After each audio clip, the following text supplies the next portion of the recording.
cette invitation. Donc, effectivement, mon travail de recherche doctorale de thèse a porté sur les usages de la grève. Alors, dans le secteur privé, je vais y revenir parce que l'idée, c'était justement de décentrer la focale d'analyse pour pas s'arrêter uniquement aux grèves les plus visibles, celles que l'on vit actuellement, pas uniquement donc aux grèves notamment du secteur public, mais aussi porter un éclairage sur les formes de conflictualité par la grève, et pas seulement, qui peuvent se déployer dans le secteur privé, j'y reviendrai. Et puis dans le prolongement, j'ai développé des travaux qui portent aussi sur les usages du recours à l'expertise pour les représentants du personnel, et puis aussi sur l'observation des dynamiques de l'action collective du côté des patrons et des petits chefs d'entreprise, enfin des chefs de petites entreprises en particulier. Mais aujourd'hui, donc effectivement, l'idée initiale était de vous présenter donc deux ouvrages. Un premier que j'ai pu vous amener, qui est paru il y a maintenant 2 ans, 2018, qui est un manuel de sociologie politique du syndicalisme. Alors qu'est-ce que ça veut dire, sociologie politique du syndicalisme? C'est le syndicalisme français étudié à travers les outils de la sociologie politique, qui, comme l'a suggéré tout à l'heure Mathias, c'est plutôt à l'origine intéressé aux mouvements sociaux. L'idée que nous avons été plusieurs à défendre, c'était qu'il y avait aussi intérêt à se saisir de ces questionnements appliqués aux mouvements sociaux pour l'appliquer à l'analyse du mouvement syndical. Et donc ce manuel est un condensé d'un ensemble de travaux sociologiques qui se sont développés dans le courant des années 2000, portés sur le syndicalisme français, qui est destiné à des étudiants, mais pas simplement. On l'a pensé, conçu avec mes collègues Karel Lyon et Sophie Bérou, aussi comme un livre utile aux militants, aux journalistes et de manière plus générale à toutes celles et tous ceux qui voudraient se doter de quelques outils d'analyse critique du syndicalisme français et de la manière dont il est mis en représentation dans l'espace médiatique. Et donc en particulier, l'objectif de ce manuel, c'est de repartir de certaines visions habituelles du syndicalisme français, sur sa faiblesse supposée, sur son caractère conflictuel, sur ses divisions, etc., pour réinterroger à la fois ses caractéristiques pour certains objectifs du syndicalisme français. Nous avons la particularité d'avoir un espace de la représentation syndicale qui est très morcelé en France, si on le compare à d'autres espaces de la représentation syndicale pour les démocraties européennes.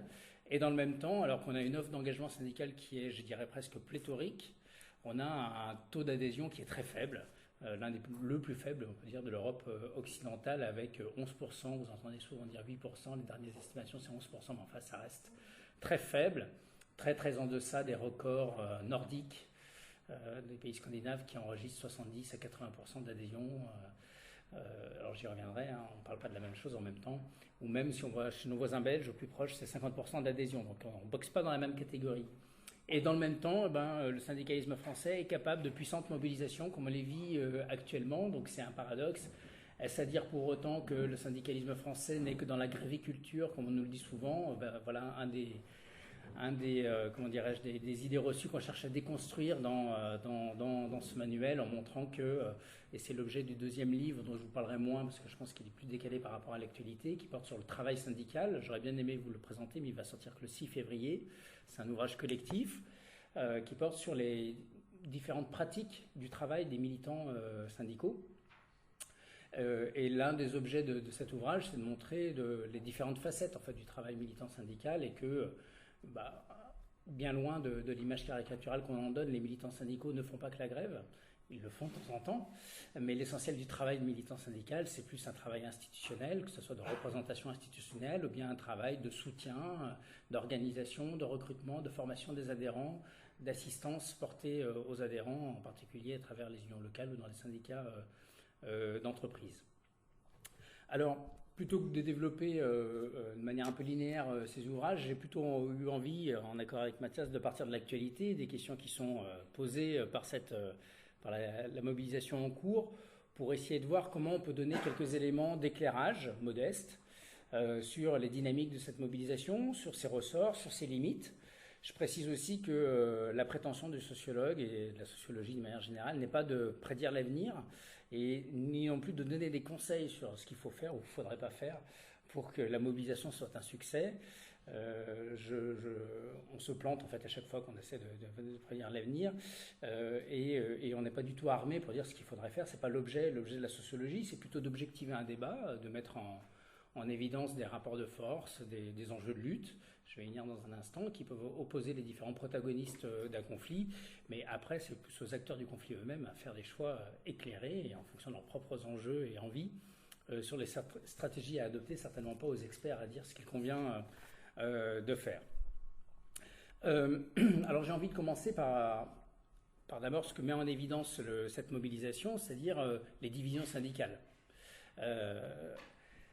Ces divisions syndicales, elles sont une caractéristique historique du syndicalisme français. Elles sont liées à l'origine à des conflits idéologiques et politiques qui ont donné jour à deux grandes tendances, pour résumer les choses, à deux grands modèles d'action syndicale. Un modèle d'action syndicale, pour commencer par le premier, qui se caractérise par sa grande politisation, même si les formes de la politisation de l'action syndicale ont beaucoup évolué dans le temps. Il y a la version anarcho-syndicaliste qui se construit autour de l'idée d'une autonomie de l'action syndicale, et puis une version plus communiste ensuite, dans sa version communiste en France, qui va se construire autour de l'idée d'une articulation entre action syndicale et action partisane. Alors il y a beaucoup de débats et de conflits qui opposent ces deux versions du syndicalisme politisé, mais elles ont au moins en commun de penser l'action syndicale non pas simplement dans l'objectif d'obtenir une amélioration des conditions de travail et de rémunération des salariés dans l'immédiat, mais de s'inscrire dans la perspective d'une lutte politique et de transformation du capitalisme, après selon des modalités différentes. Donc historiquement, cette version du syndicalisme, elle est incarnée par la CGT, première organisation syndicale constituée, et puis va se poser, se développer en opposition et en résistance à cette vision politisée du syndicalisme, un syndicalisme plus réformiste, d'abord à travers la création de la CFTC, la Confédération française des travailleurs chrétiens en 1919, puis, c'est un point important qu'il faut rappeler par rapport aux configurations actuelles du conflit, et c'est Force ouvrière, qui est créée en 1947, qui est une scission historiquement de la CGT, et qui va la première incarner véritablement dans le champ syndical français la volonté de promouvoir une autre forme de syndicalisme qu'on qualifierait aujourd'hui de réformiste, qu'à l'époque on appellera plutôt un syndicalisme contractuel, c'est-à-dire un syndicalisme qui part du principe que l'objectif premier du syndicalisme n'est pas d'aboutir à une transformation de la société ou à renverser le capitalisme, mais à négocier des compromis avec le patronat et avec les gouvernements, quels qu'ils soient, quelle que soit leur orientation politique, pour obtenir une amélioration concrète et immédiate des conditions, de la condition salariale et de la condition sociale des travailleurs. Cette version du syndicalisme, elle est aujourd'hui portée aussi par la CFDT, qui n'a pas toujours été sur cette version-là, sur ce penchant-là du syndicalisme. Aujourd'hui, donc, c'est la CFDT qui incarne cette volonté d'un syndicalisme réformiste, alors qu'à l'origine, la CFDT s'est construite dans les années 60 et s'est vraiment développée dans les années 70 autour plutôt du projet autogestionnaire, donc plutôt dans la volonté d'un syndicalisme qui visait à allier lutte, action collective et projet de réorganisation autogestionnaire du capitalisme. Alors ces divisions syndicales ont beaucoup évolué dans le temps. Et une des grandes tendances du syndicalisme français, qui n'est pas d'ailleurs du tout spécifique à la France, mais que l'on observe à travers tous les pays européens, c'est une tendance à la dépolitisation du syndicalisme. En France, cette dépolitisation alors ce que j'entends par dépolitisation du syndicalisme, ça veut dire d'une distance qui va être prise par les directions syndicales avec le champ partisan, avec l'idée qui va s'imposer dans la plupart des grandes confédérations d'une nécessaire déconnexion entre lutte syndicale et lutte politique. Cette dépolitisation du syndicalisme, elle s'amorce d'abord à l'initiative de la CFDT, à travers une période qu'on va qualifier de recentrage, c'est-à-dire une période au cours de laquelle la direction de la CFDT et de mon maire à l'époque commence à imposer l'idée que l'objectif premier du syndicalisme ne doit pas être de préparer l'arrivée de la gauche au pouvoir, comme c'était la perspective dans les années 70, mais doit être de recentrer son action, de redonner la priorité à la négociation, et notamment à la négociation au niveau des entreprises. Pour comprendre cette évolution de la CFDT à l'époque, il faut avoir à l'esprit qu'on est dans la fin des années 70, au début des années 80, double caractéristique. Fin des années 70, c'est un nouvel échec de la gauche au pouvoir, aux élections législatives de 1978. Et donc, cette déception engendre l'idée auprès de la direction, aux yeux de la direction de la CFDT, que si le syndicalisme attend la victoire de la gauche, il se condamne à l'impuissance. Et donc il faut trouver les moyens d'obtenir des compromis sans attendre une victoire hypothétique qui en 78 apparaît encore déçue de la gauche. Puis un deuxième élément très important qui va compter dans la réflexion interne de la CFDT, c'est qu'on est au début de la crise de l'adhésion syndicale, du déclin des effectifs syndicaux. Et l'interprétation que font les directions syndicales à l'époque, c'est de dire, enfin la direction syndicale de la CFDT, de dire qu'un des éléments explicatifs de cette crise de l'adhésion syndicale, c'est sa trop grande politisation, et que pour reconquérir des adhérents, pour maintenir et recruter de nouveaux adhérents, il faut que le syndicalisme réussisse à faire la démonstration de son efficacité. Comment peut-il le faire? Au moyen de la négociation collective, et en particulier au moyen de la négociation collective d'entreprise qui va se développer à partir des années 80 avec les fameuses lois Auroux qui institutionnalisent le principe de l'obligation annuelle de négocier. Et cette obligation annuelle de négocier, qui est à l'origine une revendication plutôt portée par la CFDT, va être réinvestie par la direction de la CFDT et par les équipes militantes de la CFDT comme le moyen privilégié de faire la démonstration auprès des salariés de à quoi sert le syndicalisme concrètement. On ne se limite pas à avoir des grands discours, des grands mots d'ordre politique, et vous entendez souvent Laurent Berger redire, cela c'est vraiment une caractéristique du discours de la CFDT, le syndicalisme ne peut pas se contenter de mots d'ordre et révolutionnaires ou même politiques, il faut faire la démonstration de notre utilité concrète dans l'entreprise et au gouvernement, auprès du gouvernement, je vais y revenir, pour justifier la légitimité et l'utilité de l'action syndicale. Et ce recentrage, ce virage réformiste, pour être clair, de la CFDT, va être ensuite, dans un second temps, justifié par la crise économique. Et là, on arrive directement à l'actualité. Dans le milieu des années 1980, la CFDT théorise la nécessité d'adapter les modalités d'action du syndicalisme au contexte de la désindustrialisation, au contexte du chômage de masse, au contexte de la crise économique. Et ce contexte politique, économique, justifie aux yeux de la direction de la CFDT d'entrer dans une logique de négociation qu'on peut qualifier de négociation de crise, c'est-à-dire d'une négociation qui admet le principe du donnant-donnant. On ne peut plus être, du point de vue de la direction de la CFDT, uniquement dans une négociation qui aboutit à de nouveaux avantages acquis pour les salariés. L'ajustement, l'adaptation au contexte de la mondialisation, au contexte de la désindustrialisation en France, implique aussi que les salariés consentent à des compromis, à des concessions. Et l'objectif affiché dès lors de la CFDT, c'est les premières négociations sur la flexibilité qui s'amorcent. Et l'un des principaux artisans du côté syndical de ces négociations, c'est la CFDT. L'une des principales idées que défend alors la CFDT, c'est que l'objectif prioritaire, et ça c'est ce qu'on entend encore beaucoup dit par la direction actuelle de la CFDT, l'objectif prioritaire du syndicalisme, c'est d'admettre la nécessité de concessions, de s'adapter aux nouvelles formes, aux nouvelles contraintes économiques pour préserver au mieux les intérêts des plus précaires.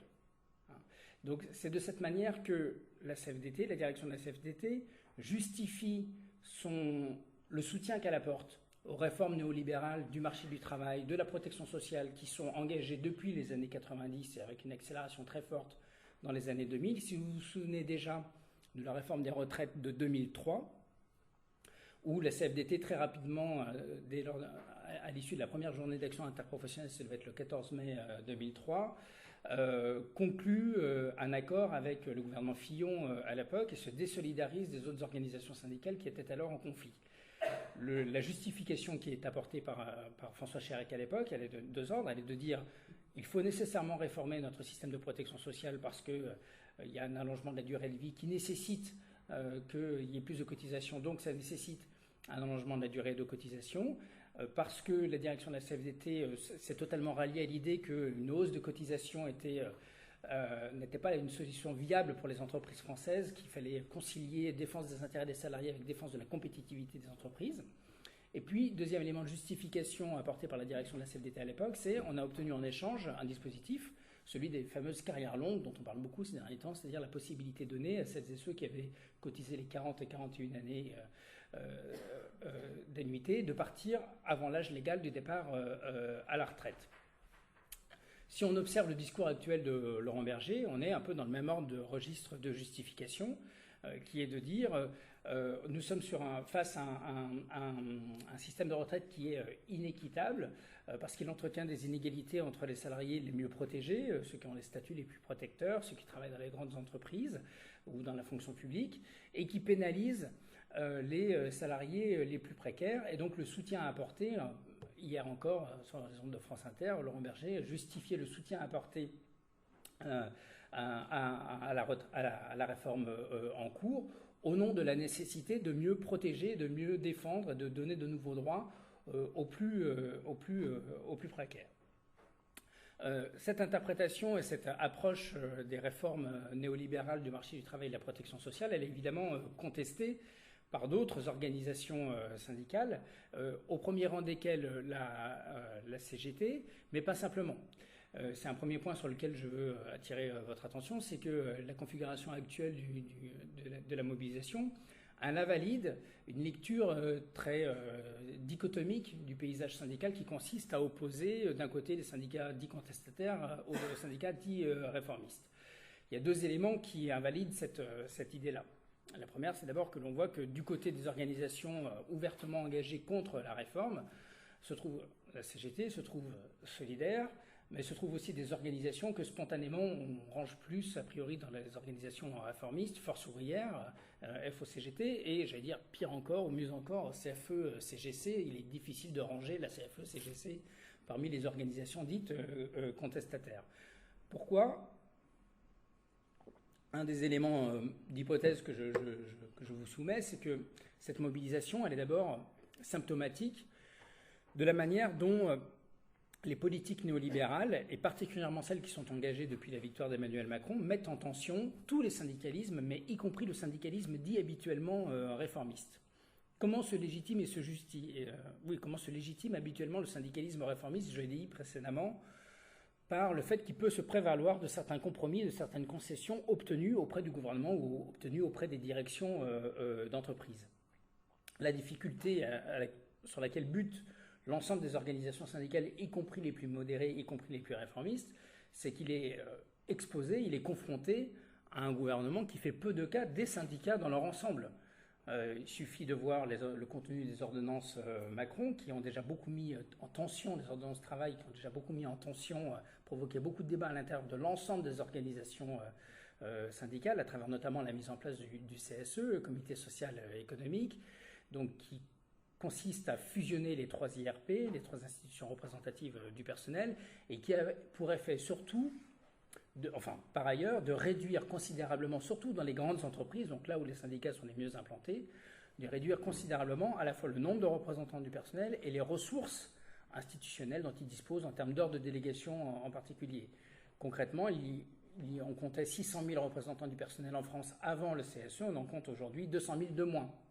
Donc c'est une division par un tiers et qui impacte surtout les grandes entreprises. C'est moins vrai pour les petites et moyennes entreprises, mais de fait, déjà dans les petites et moyennes entreprises, le syndicalisme et la représentation du personnel est très faible. Donc là, la cible claire du passage au CSE, c'était réduire les moyens dont disposent les organisations syndicales dans les grandes entreprises, ce qui a provoqué beaucoup de débats en interne, pas simplement à la CGT, pas simplement chez Solidaire, y compris dans FO, y compris dans la CFDT, avec des militants qui, en formation syndicale, en gros, nous disent « Nous, on veut bien être un syndicaliste de dialogue social, on veut bien être prêt à dialoguer, mais on ne nous en donne plus les moyens. » Et donc, beaucoup se sont quand même étonnés de la faible opposition exprimée par la direction de la CFDT en particulier vis-à-vis de la mise en place du CSE. Donc, c'est déjà un premier point de tension. Deuxième élément qui illustre les tensions que rencontrent y compris les syndicats réformistes, la réforme de l'assurance chômage, où, de manière assez classique en France, le gouvernement demande aux 10 partenaires sociaux de négocier, tout en fixant à l'avance quasiment les résultats de la négociation qu'ils souhaitent voir aboutir. Donc c'est la même chose qui se produit avec la conférence des financements. Vous pouvez tout faire, sauf augmenter les cotisations, sauf ceci, sauf cela. Donc en gros, il reste que la variable que le gouvernement a choisie, celle de l'allongement de la durée de cotisation. C'était exactement la même chose sur l'assurance chômage, à telle enseigne qu'aucune organisation syndicale, c'est suffisamment rare, aucune organisation syndicale de salariés n'a conclu de compromis avec les organisations patronales. Eh bien, la nouvelle réforme qui s'engage, elle illustre là aussi les tensions que rencontre ce syndicalisme. En gros, pour négocier, il faut être deux. Hein. Donc, un des éléments qui explique que Force ouvrière et que la CFE-CGC ne soient pas dans le camp, entre guillemets, de la réforme cette fois-ci, c'est d'abord pour la CFE-CGC que les cadres sont parmi les catégories socio-professionnelles qui seront les plus impactées en termes de rémunération pour la pension si la réforme actuelle est mise en œuvre. Et puis, si on regarde Force ouvrière et la la CFE-CGC, Force ouvrière. Force ouvrière s'est construit historiquement autour de la défense et de l'incarnation du paritarisme. C'est de cette manière-là qu'elle s'est distinguée dans le champ syndical, dans le champ des relations professionnelles, dans le contexte de l'après-guerre froide, dans un contexte où le syndicalisme est très dominé par l'hégémonie de la CGT, d'une CGT très politisée sous influence communiste. Pour se distinguer de la CGT, Force ouvrière s'est posée comme le principal artisan de la négociation du syndicalisme contractuel, comme le syndicalisme capable, c'est-à-dire de produire des compromis, mais qui allaient dans le sens d'une amélioration des conditions de vie, et des conditions de travail, des conditions de rémunération des salariés. Alors la division du travail syndical à l'époque aboutissait à ce que la CGT critiquait les compromis qui étaient signés par Force ouvrière en disant que ça n'allait pas assez loin, et Force ouvrière légitimait les accords conclus en disant mais sans notre signature, sans notre engagement dans la réforme, il n'y aurait aucun avantage obtenu. Donc il y avait une forme de division du travail syndical. Là, ce qui pousse Force ouvrière à être plutôt dans la contestation, en tout cas au niveau de sa direction confédérale, de la réforme, c'est que le projet de réforme actuel des retraites organise concrètement l'étatisation du système de gestion de la protection sociale. C'est un élément qui est très peu souligné par la presse, par les médias grand public, on va dire, de manière dominante, mais un des éléments clés pour expliquer pourquoi Force ouvrière refuse cet accord, c'est parce que maintenant, dans le projet tel qu'il est prévu, c'est par la loi, par le Parlement, que sera fixée notamment la fameuse valeur du point qui servira à calculer les retraites. Donc les médias, je ne sais pas si vous l'avez entendu, on dit au début, mais pourquoi les syndicats contestent l'introduction du système par points? Il existe déjà à travers les retraites, le système des retraites complémentaires Argic-Arco. Oui, c'est vrai, mais il y a deux éléments très distinctifs. La première, c'est que c'est une retraite complémentaire, donc un régime de base général fondé sur les règles classiques, jusqu'à l'heure habituelle du calcul de la retraite. Deuxièmement, c'est un système très paritaire où la valeur du point est fixée par compromis entre organisations patronales et organisations syndicales. Donc les organisations syndicales ont le sentiment d'avoir la maîtrise du calcul de la valeur du point, et même si concrètement ces dernières années, Force ouvrière et la CFDT ont conclu un accord avec le patronat qui incluait une baisse de la valeur du point, elles l'ont fait pour une durée de 2 ans, en disant mais nous avons la garantie que nous pourrons réaugmenter le point une fois que nous aurons assuré les équilibres financiers du système complémentaire.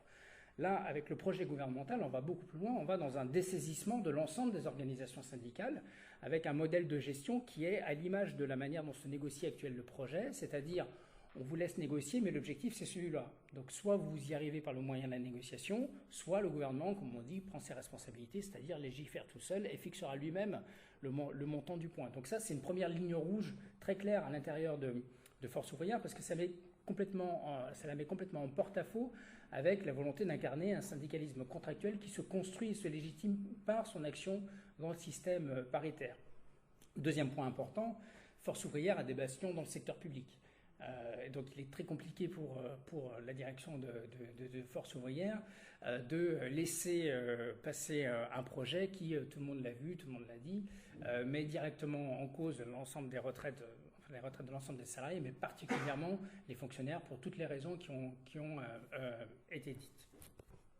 Alors bien sûr, il y a des tensions aussi à l'intérieur de la CFDT, et certains attendent, espèrent peut-être, une hémorragie militante au sein de la CFDT, ou en tout cas espèrent que les tensions à l'intérieur de la CFDT finissent par contraindre la direction centrale de la Confédération de rallier le camp des opposants. Alors c'est une hypothèse à laquelle je crois peu, en tout cas celle de l'hémorragie militante, pour 3 séries de raisons.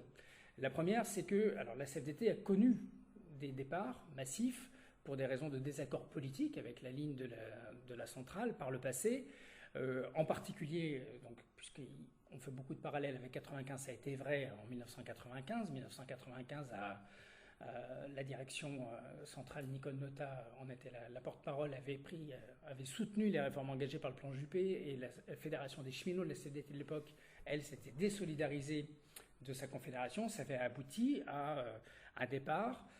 Mais ils avaient été poussés dehors par Lincoln Notar, et c'est l'origine de la création de Sunrail en particulier, ces départs-là. Il y a eu la même chose en 2003, mais donc d'une certaine manière, on peut dire que les dissidents, ceux qui étaient rentrés à la CFDT sur des bases idéologiques très différentes de celles que défend aujourd'hui l'organisation de Laurent Berger, ceux qui étaient rentrés plutôt sur la base d'une adhésion au projet autogestionnaire des années 70, ceux-là sont déjà partis.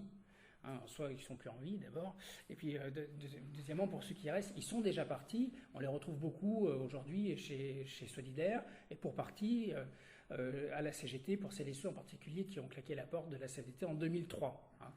La CFDT, j'insiste là-dessus, n'a rien fait pour les retenir. C'est ce que ils ont chassé, ce qu'ils ont appelé les moutons noirs. Il y a une politique de clarification politique à l'intérieur de la CFDT. Mais donc ceux qui adhèrent aujourd'hui à la CFDT, ceux qui en sont les cadres dirigeants ou intermédiaires, ont adhéré à une CFDT qui était déjà très réformiste. Et d'une certaine manière, s'ils sont là, c'est qu'ils adhèrent déjà à ce modèle de syndicalisme. Ça, c'est le premier point. Le deuxième élément, c'est que, alors, les médias se sont rués dessus. Il existe des militants qui expriment les désaccords, et je les rencontre aussi en formation syndicale. Mais d'abord, ce qui les chagrine le plus, enfin ce qui les contrarie, plus que chagriner, ce qui les contrarie le plus, c'est les enjeux liés au CSE, à la mise en place du comité social et économique, parce que ça touche directement les ressources dont ils bénéficient pour l'organisation de leur travail militant au quotidien. Mais il y a beaucoup d'éléments qui les retiennent à leur direction. D'abord, on a quantité de travaux sur la sociologie de l'engagement collectif. Pour faire un petit pas de côté, on a un collègue qui travaillait sur ce qui restait du Parti socialiste et qui se demandait pourquoi les adhérents socialistes restent, notamment ceux du Nord, sur lesquels ils travaillaient, alors qu'ils passent leur temps à critiquer et à rouspéter contre leur direction nationale dans laquelle ils ne se reconnaissent pas, et pourtant ils restent là. Et il montrait qu'un des premiers éléments, d'abord, c'est que on est attaché à son parti, on est attaché non pas à son parti forcément au niveau national, mais à son parti local. Quitter son parti, quitter son syndicat, c'est aussi quitter ses camarades, quitter tous les espaces de sociabilité militante, tous ces espaces, tous les amis que l'on s'est fait dans le syndicalisme. Et donc on est d'abord relié à son syndicat par des liens affectifs qui sont puissants. Ensuite, deuxième obstacle au départ, c'est quitter le syndicat pour faire quoi? Rallier à un syndicat concurrent, c'est compliqué dans l'entreprise lorsque on s'est affronté, confronté, battu les uns contre les autres pendant des années. Admettre de passer chez l'adversaire contre lequel on s'est combattu pendant des années, c'est compliqué. Puis être admis par le concurrent, c'est très compliqué. Pour avoir suivi les nombreux convertis de la CFDT qui ont rallié la CGT, notamment dans la Fédération du commerce, 20 ans plus tard, vous avez une fédération encore hyper clivée entre les CGT entre guillemets historiques et ceux qui sont perçus comme des convertis de la CFDT, et donc qui sont toujours soupçonnés d'être des réformistes cachés, etc. À tel point qu'il a fallu faire venir une fois, des anciens de la CFDT se sont fait sortir du congrès de la fédération à coup de lacrymo. C'est quand même pour montrer à quel point c'est toujours excessivement tendu. Et puis accueillir des militants d'une autre organisation, c'est aussi leur faire de la place. Donc ça veut dire, ça implique de partager les mandats, de leur donner des responsabilités. Et ceux qui sont dans le syndicat, ils y tiennent à leur mandat. Et la mise en place du CSE renforce d'autant plus cette difficulté qu'il y a moins de mandats à distribuer. Et qu'un des grands enjeux des équipes militantes syndicales de l'été, ça a été de savoir qui ne sera pas représenté et qui veut bien laisser sa place, comment on redistribue les mandats de représentants du personnel à l'intérieur des équipes militantes, a fortiori dans les grandes entreprises. Puis j'ajoute un troisième élément qui est assez méconnu, mais c'est que les règles de la représentativité syndicale ont changé beaucoup la donne. J'ai rencontré, moi, dans mes enquêtes de terrain, il est arrivé de me rencontrer des militants qui, en désaccord avec leur fédération, avec leur confédération, quittaient le syndicat et créaient aussitôt une autre section ou un autre syndicat dans leur entreprise en choisissant un des sigles, une des 5 confédérations dites représentatives qui, jusqu'en 2008, étaient présumées représentatives.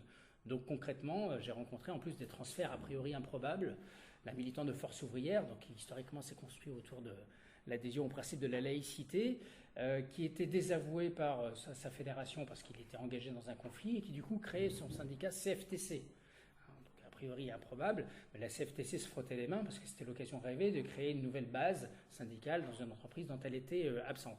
Ça, c'était possible avant 2008. Depuis aujourd'hui, ce n'est plus possible Parce que pour créer votre nouveau syndicat et vous faire désigner comme délégué syndical, il faut d'abord passer par la case élection professionnelle, puisque la représentativité est calculée sur votre audience électorale dans les entreprises. Donc il faut attendre les élections professionnelles, espérer avoir plus de 10%, ce qui n'est pas gagné si vous créez un nouveau syndicat, pour ensuite avoir la possibilité d'avoir accès, d'avoir des élus et de désigner des délégués syndicaux. Donc les nouvelles règles de la représentativité syndicale, elles ont pour effet de rigidifier assez sensiblement le paysage syndical, y compris dans les entreprises. Donc ça fait beaucoup de raisons qui rendent difficile les départs, en tout cas massifs, de militants de la CFDT, y compris parmi ceux qui seront en désaccord avec leur organisation. J'ajoute un point important, c'est que, et après je vais passer plus aux organisations mobilisées, c'est qu'il ne faut pas non plus perdre de vue que le syndicalisme réformiste assumé par la CFDT ne signifie pas que la CFDT, comme l'UNSA d'ailleurs, aurait tourné le dos à un syndicalisme d'adhérents. Au contraire, les deux continuent à s'articuler selon des logiques très différentes de celles qui sont défendues dans d'autres organisations syndicales, mais les adhérents et les militants de la CFDT sont formés et sont incités à développer un syndicalisme d'adhérents. D'ailleurs, on peut même dire que la CFDT est l'organisation la mieux organisée, la mieux structurée pour faire de l'adhésion. C'est la seule organisation confédérale, je souligne quelques paradoxes, c'est la seule organisation confédérale qui a mis en place dans les années 2000 les stratégies dites de développeurs où des militants étaient formés, presque on peut dire professionnalisés, pour former les équipes militantes d'entreprise aux techniques de recrutement des adhérents, de formation et d'encadrement des adhérents. Simplement, ce syndicalisme d'adhérents, il est pensé dans une logique à travers un syndicalisme dit de proximité, c'est-à-dire l'idée qu'on ne va pas recruter des adhérents en s'engageant dans des grandes batailles syndicales telles que l'on connaît aujourd'hui, mais les adhérents, on va les conquérir par la défense des intérêts immédiats, individuels et collectifs que l'on va défendre au quotidien auprès d'eux dans les entreprises. Et donc l'accent est mis sur la formation des militants et des représentants de la CFDT, sur ce travail du syndicalisme au quotidien, et ça correspond plutôt à ce que tous nos travaux montrent sur les raisons et les modalités de l'adhésion syndicale. Dans l'immense majorité des cas, les raisons et les modalités de l'action syndicale ne découlent pas de logique et d'adhésion idéologique. Les adhérents viennent, le syndicat apparaît comme un recours utile dès lors qu'il apparaît en capacité de répondre à des problèmes très ponctuels, souvent d'abord d'ordre personnel, parfois collectif, mais en tout cas très concrets qui se posent dans l'entreprise. Et donc je dis ça pour dire qu'il faut bien avoir une déconnexion, sans doute. Assurément, il suffit de voir la longue interview de Laurent Berger hier sur France Inter. La CFDT peut être mise en difficulté sur un plan politique par le soutien qu'elle a apporté à une réforme qui est très contestée, y compris par le Conseil d'État. Et hier, il était très en difficulté, Laurent Berger, pour justifier le soutien apporté par un syndicat à une réforme que pudiquement le Conseil d'État dézingue quand même à travers un avis très long et très argumenté. Donc il était quand même très en difficulté, lui, pour légitimer cette réforme-là. Mais il ne faut pas pour autant penser que ça signifie que les militants de CFDT vont être mis en difficulté dans l'entreprise. Parce qu'ils sont bien implantés, ce sont des militants relativement expérimentés, et ils sont sur un créneau qui répond aussi pour partie aux aspirations des salariés. Et c'est pour ça, je pense que ce n'est pas simplement une rhétorique de la part de Laurent Berger lorsqu'il dit qu'il ne craint pas une hémorragie de la part de ses militants et lorsqu'il fait valoir que la CFDT enregistre des départs, c'est vrai, mais comme toutes les organisations syndicales sont toutes concernées par un grand turnover de leurs adhérents, de leurs militants. Pour la petite anecdote, un militant de la CGT me disait « Moi, mon problème, c'est pas de recruter des adhérents, c'est de les garder. Et que s'ils gardaient plus leurs adhérents, sans doute que les syndicats ont enrayé la chute de leurs adhérents, mais ils n'arrivent pas à en regagner.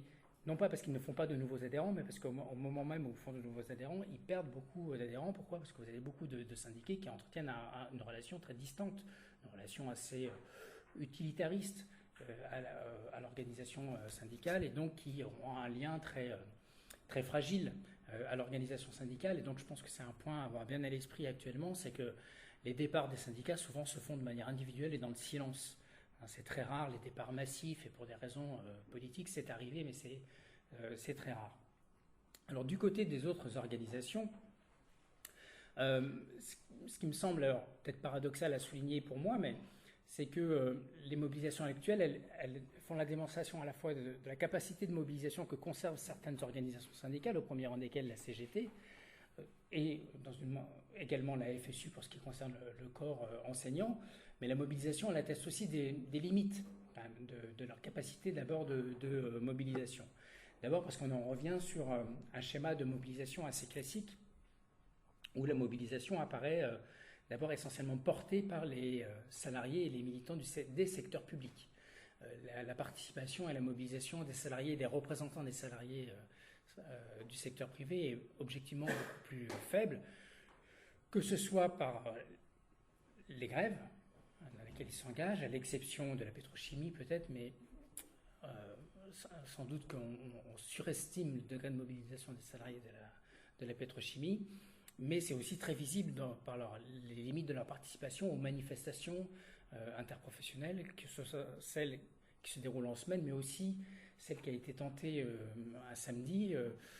A priori, ça n'a pas mobilisé grandement les foules, et surtout ça n'a pas permis d'élargir le spectre, j'ai envie de dire, des salariés mobilisés. Et j'ajoute aussi que, comme ce regain de mobilisation syndicale s'est déclenché à la suite d'une période de baisse d'intensité des mobilisations syndicales qui avait conduit beaucoup à pronostiquer la fin de la CGT. La CGT était devenue la première organisation syndicale de France aux élections professionnelles. Objectivement, toutes les statistiques indiquaient que les conflits étaient d'une très basse intensité. C'était la période de plus basse intensité des conflits du travail qu'on avait connue depuis ces 30 dernières années. Et donc, on avait annoncé en gros la fin de la grève, effectivement, la fin de la CGT. Alors, c'est pas la première fois, hein. Déjà, il y avait eu un best-seller aux États-Unis produit par des sociologues qui annonçait la mort de la grève dans les années 60, c'était 6 ans avant 68. Bon, donc la prophétie de la mort de la grève et du syndicalisme, elle est vieille et elle est récurrente. Donc je dirais que le contexte actuel a au moins le mérite d'écarter cette hypothèse. Pour autant, elle ne doit pas, je pense, aveugler sur les limites objectives que rencontre cette mobilisation, qui n'atteint pas, par exemple, le niveau de mobilisation qu'avait atteint celle, non pas de 95, parce qu'il y a beaucoup de fantasmes sur 95, mais je pense plutôt à celle de 2008 et 2010. 95, c'est d'abord une mobilisation qui se construit autour de la grève des cheminots et de la RATP comme aujourd'hui, avec des mobilisations avec des manifestations comme aujourd'hui larges, hein, il ne s'agit pas de minorer, mais 2008-2010, on atteint entre 2 et 3 millions de salariés dans la rue, donc c'est une intensité de mobilisation beaucoup plus forte que celle qu'on avait connue en 95 et beaucoup plus forte que celle d'aujourd'hui. Même chose sur 2006, on l'oublie hein, sur le CPE, là aussi pour déconstruire un petit peu le discours, pour dire le syndicalisme n'a fait qu'essuyer des défaites, non c'est faux. 2006, il y a eu une victoire, enfin en tout cas un retrait, pas une conquête, mais au moins un retrait de 2006. Attention aussi aux reconstructions de 95. 95 a beaucoup resté dans les mémoires militantes comme un moment de victoire. Alors c'est pour partie vrai sur le recul du gouvernement Juppé sur le projet de réforme des régimes spéciaux des retraites, déjà pour la RATP et SNCF, mais dans le même temps, la réforme de la sécurité sociale était passée. Hein, donc ça, c'est un point qu'on a complètement... la CSG était passée, beaucoup de choses étaient passées. C'est un petit peu... enfin voilà, il faut ni démoraliser les militants, ni vivre sur des mythes qui conduisent parfois, je pense, à occulter certaines limites. Comment on peut expliquer cette moindre participation du secteur privé ? Alors, il faut écarter l'idée, je suis très gêné par cette grève par cette notion de grève par procuration. Pour reprendre ce que disait Mathias tout à l'heure, lorsque j'ai engagé ma thèse, je l'ai engagée précisément pour déconstruire cette idée-là, qui a émergé en 1995 pour théoriser à partir du soutien qu'apporte l'opinion publique aux grèves, alors même qu'une grande majorité des salariés n'y participent pas directement. Et donc c'est imposé l'idée que les conflits du travail et les mobilisations syndicales n'existent plus dans le secteur privé. Les salariés ne se mobilisent plus que par délégation, en s'en remettant à ceux qui le peuvent encore, les cheminots, ceux qui ont un statut protégé, l'énergie, etc., ou ceux qui sont dans des secteurs stratégiques comme la pétrochimie. Et donc on s'en délègue, on s'en remet à eux pour défendre les intérêts collectifs. Alors c'est une idée, à mon avis, très pernicieuse pour les syndicalistes et pour les militants eux-mêmes, parce que ça entretient précisément l'idée chez beaucoup de salariés qu'on peut s'en remettre aux autres et qu'il suffit de soutenir par le biais des sondages d'opinion pour obtenir satisfaction. Or, précisément, l'issue des grèves de 2008 de 2010 ou la configuration actuelle montre qu'il ne suffit pas d'avoir un soutien de l'opinion publique dans les sondages d'opinion, telle qu'elle est mesurée par les sondages d'opinion, pour contraindre un gouvernement ou un patronat à renoncer à des projets de réforme qu'il a engagés. Deuxième risque de cécité qu'elle peut conduire cette notion de grève par procuration, c'est de penser que du coup il n'y a plus de conflit dans le secteur privé. Alors c'est faux. La participation limitée des salariés du privé aux journées d'action interprofessionnelle est une chose, mais ça n'implique pas qu'il y ait une démobilisation des salariés dans les entreprises. Simplement, certes, la conflictualité et la grève en particulier, les grèves ont baissé d'intensité, c'est très vrai, dans le secteur privé, mais ça s'est accompagné d'une recomposition des modalités de l'action syndicale et des luttes des salariés. Ça passe d'abord par des grèves beaucoup plus morcelées, des grèves localisées, des grèves de courte durée de type débrayage, et ça passe par des modalités d'action sans arrêt de travail. Donc des modalités d'action que nous on repère dans nos enquêtes statistiques, mais qui restent le plus plupart du temps invisibles, médiatiquement, scientifiquement, politiquement. Mais du coup, il faut avoir à l'esprit que cette conflictualité, elle existe pour se poser ensuite les bonnes questions. La question, si les salariés du privé ne participent pas aussi nombreux aux conflits interprofessionnels, c'est pas qu'ils adhèrent au projet du gouvernement. Tous les sondages montrent que plutôt ils la contestent. C'est pas non plus qu'ils ont déserté le terrain de l'action ou du conflit. C'est en revanche que cette modalité d'action est plus difficile d'accès pour eux et qu'elle ne fait pas de la même façon sens pour eux. Qu'est-ce qui explique la participation des salariés et des militants du secteur public? Deux éléments se conjuguent pour expliquer cette plus grande participation. Premièrement, le niveau d'implantation des syndicats est évidemment beaucoup plus fort dans le secteur public que dans le secteur privé. On est de l'ordre de 20% d'adhérents dans le secteur public, 8% et souvent moins dans le secteur privé. Ça, c'est un premier point. Deuxièmement, les risques de l'engagement syndical ne sont pas du tout les mêmes. Et donc, on a raison d'insister pour partie sur le fait que les risques perçus aux représailles patronales ne sont pas les mêmes, y compris, pour prendre un exemple qui parlera à tout le monde, dans la pétrochimie. Et c'est là où je dis que je pense qu'on surestime le niveau de mobilisation. La Fédération Chimie, la CGT en particulier, a beaucoup communiqué là-dessus, mais d'abord, elle est souvent minoritaire dans les raffineries. C'est souvent la CFDT, par exemple, dans la vallée de la chimie à Lyon, c'est la CFDT qui est le syndicat majoritaire, ou c'est aussi parfois Force ouvrière. Donc d'abord, la CGT n'est pas seule, et tous les autres syndicats ne sont pas sur la même ligne. Ensuite, pour avoir assisté à une assemblée générale de salariés de la pétrochimie de l'Avera, donc Étendebert, vers là où je réside, où là, pour le coup, c'est à dominante CGT, le syndicat n'a pas réussi à convaincre les salariés d'arrêter la production. Pourquoi? Parce que les salariés ont exprimé leur peur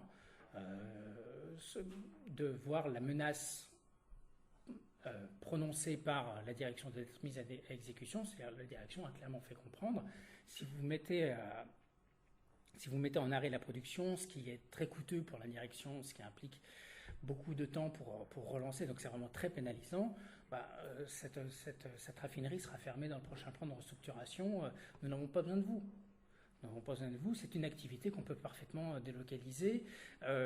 L'activité de raffinage est déjà en France, pour partie, très largement délocalisée dans d'autres pays. On peut parfaitement imaginer un modèle de production où on importe l'essence raffinée d'ores et déjà d'autres pays. Il n'y a rien qui implique nécessairement de raffiner l'essence en France. Et donc on voit, y compris dans un secteur a priori protégé, à quel point le risque, l'incertitude, dans des secteurs qui sont managés par les réformes, les restructurations en permanence, qui ne sont pas simplement soumis aux réformes et aux restructurations du gouvernement, qui vivent aussi au rythme des restructurations dictées et imposées par les directions, qui ont d'abord pour objectif, bien sûr, d'augmenter la rentabilité et la compétitivité des entreprises, mais aussi, ça c'est très clair, je l'ai entendu dans tous mes travaux avec les RH, d'entretenir un climat d'incertitude chez les salariés.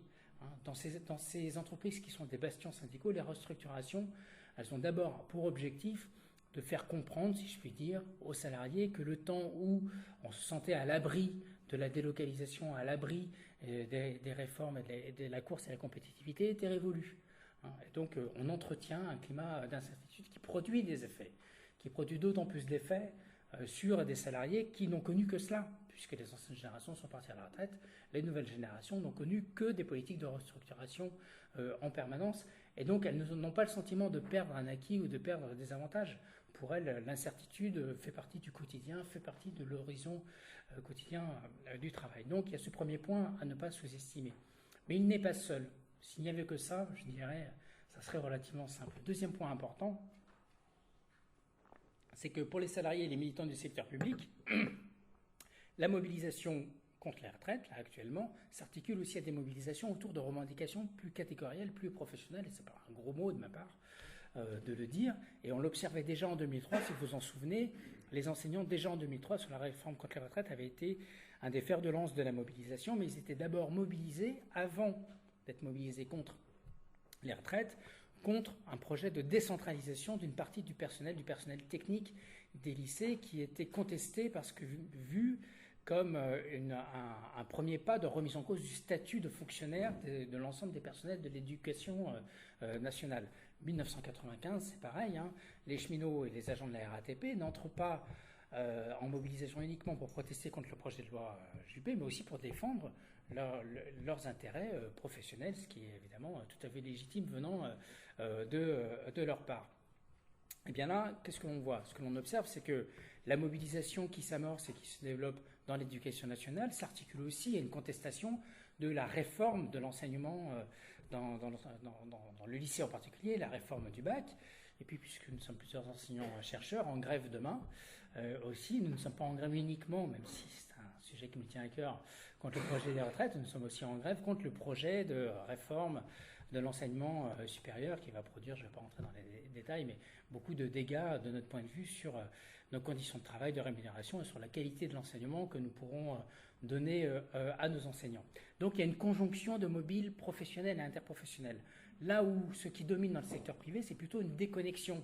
Alors bien sûr, moi j'ai suivi des militants du secteur privé qui sont en grève dans leur entreprise et qui prolongent leur action en participant aux manifestations interprofessionnelles. Mais pour le plus souvent, pour ces militants-là, en temps ordinaire, il y a une déconnexion. Pourquoi? Parce que nous, secteur public, lorsqu'on se mobilise contre le gouvernement, on se mobilise aussi contre notre employeur, l'État. Là où il y a une dissociation dans le secteur privé, une dissociation apparente. Beaucoup de militants me disent, là j'y vais, alors je vais à la manifestation, mais j'y vais seul. C'est des délégués du personnel à l'époque, des délégués syndicaux, ils prennent sur leurs ordres de délégation. Et ça, c'est dans le meilleur des cas, ils y participent, mais ils y participent à titre individuel, mais ils ne voient pas l'intérêt ou l'opportunité d'appeler leurs collègues à cesser le travail. Soit parce que, disent-ils, notre employeur n'est pas responsable de la réforme qui est engagée. Et donc, nous engager dans la mobilisation, c'est au mieux inutile. Ce n'est pas notre employeur qui va pouvoir régler quoi que ce soit à notre problème. Au pire, c'est risqué, soit parce qu'on nous menace de fermer, soit parce que ces salariés ont quand même largement intégré l'idée qu'ils étaient dans une économie concurrentielle. Et donc, y compris, j'ai beaucoup travaillé sur l'hôtellerie à Paris, donc là on ne délocalise pas les hôtels, hein, les hôtels sont là, mais ils sont en concurrence les uns avec les autres. Donc si j'arrête le travail et pas mon concurrent, mon entreprise perd des parts de marché, donc je me mets en difficulté, en tout cas je mets aussi en difficulté mon propre emploi, au-delà des représailles auxquelles je risque de m'exposer de la part de mon employeur. Deuxième élément, je le disais, dans le secteur privé, les ressources militantes des syndicats ne sont pas inépuisables. Et, comme je l'ai dit aussi précédemment, dans ces entreprises privées, les militants ont déjà beaucoup à gérer.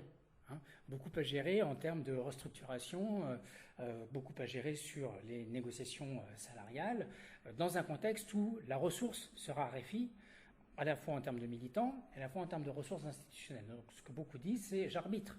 Je ne peux pas être de partout, donc je participe individuellement parce que je suis solidaire du mouvement, parce que je pense que c'est important, mais je ne peux pas me permettre d'appeler à la mobilisation, parce que j'ai besoin d'appeler mes collègues à la mobilisation pour les enjeux prioritaires. Les enjeux prioritaires, c'est ceux de l'entreprise, parce que c'est ceux qui les concernent le plus, donc c'est ceux sur lesquels j'ai le plus de chances d'avoir un succès en termes de mobilisation, et aussi parce que c'est ceux qui apparaissent comme le plus facile, sur lesquels il apparaît le plus facile de gagner quelque chose. Alors que les mobilisations interprofessionnelles, c'est beaucoup imposé dans l'idée, dans l'esprit de beaucoup de militants que c'est pour ça que je dis qu'il ne faut pas répéter tout le temps non plus qu'on perd tout le temps, parce que ça inscrit beaucoup l'idée que de toute façon c'est perdu d'avance. Donc c'est évidemment pas le meilleur moyen de mobiliser les militants et les salariés si on leur dit on n'a rien gagné depuis 30 ans, comment se mobiliser. Donc il faut être attentif quand même à l'image que l'on véhicule.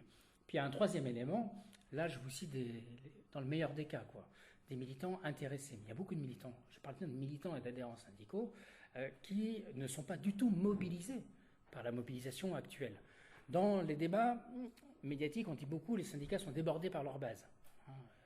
On explique beaucoup ça parce que les médias sont friands des violences, puis ils aiment bien voir les syndicats en difficulté. Donc tout le temps, c'est le débat.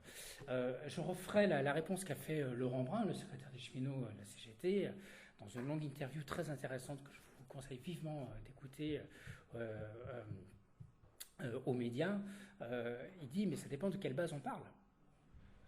Oui, alors peut-être effectivement que si l'UNSA RATP, l'UNSA SNCF restent dans la mobilisation et se sont désolidarisés de la décision prise par leur direction confédérale, c'est parce que à la RATP, l'UNSA est majoritaire chez les conducteurs et qu'il est risqué effectivement pour ce syndicat de dire on arrête tout de suite la grève au bout de 40 jours de grève, alors que les compromis obtenus est très très faible.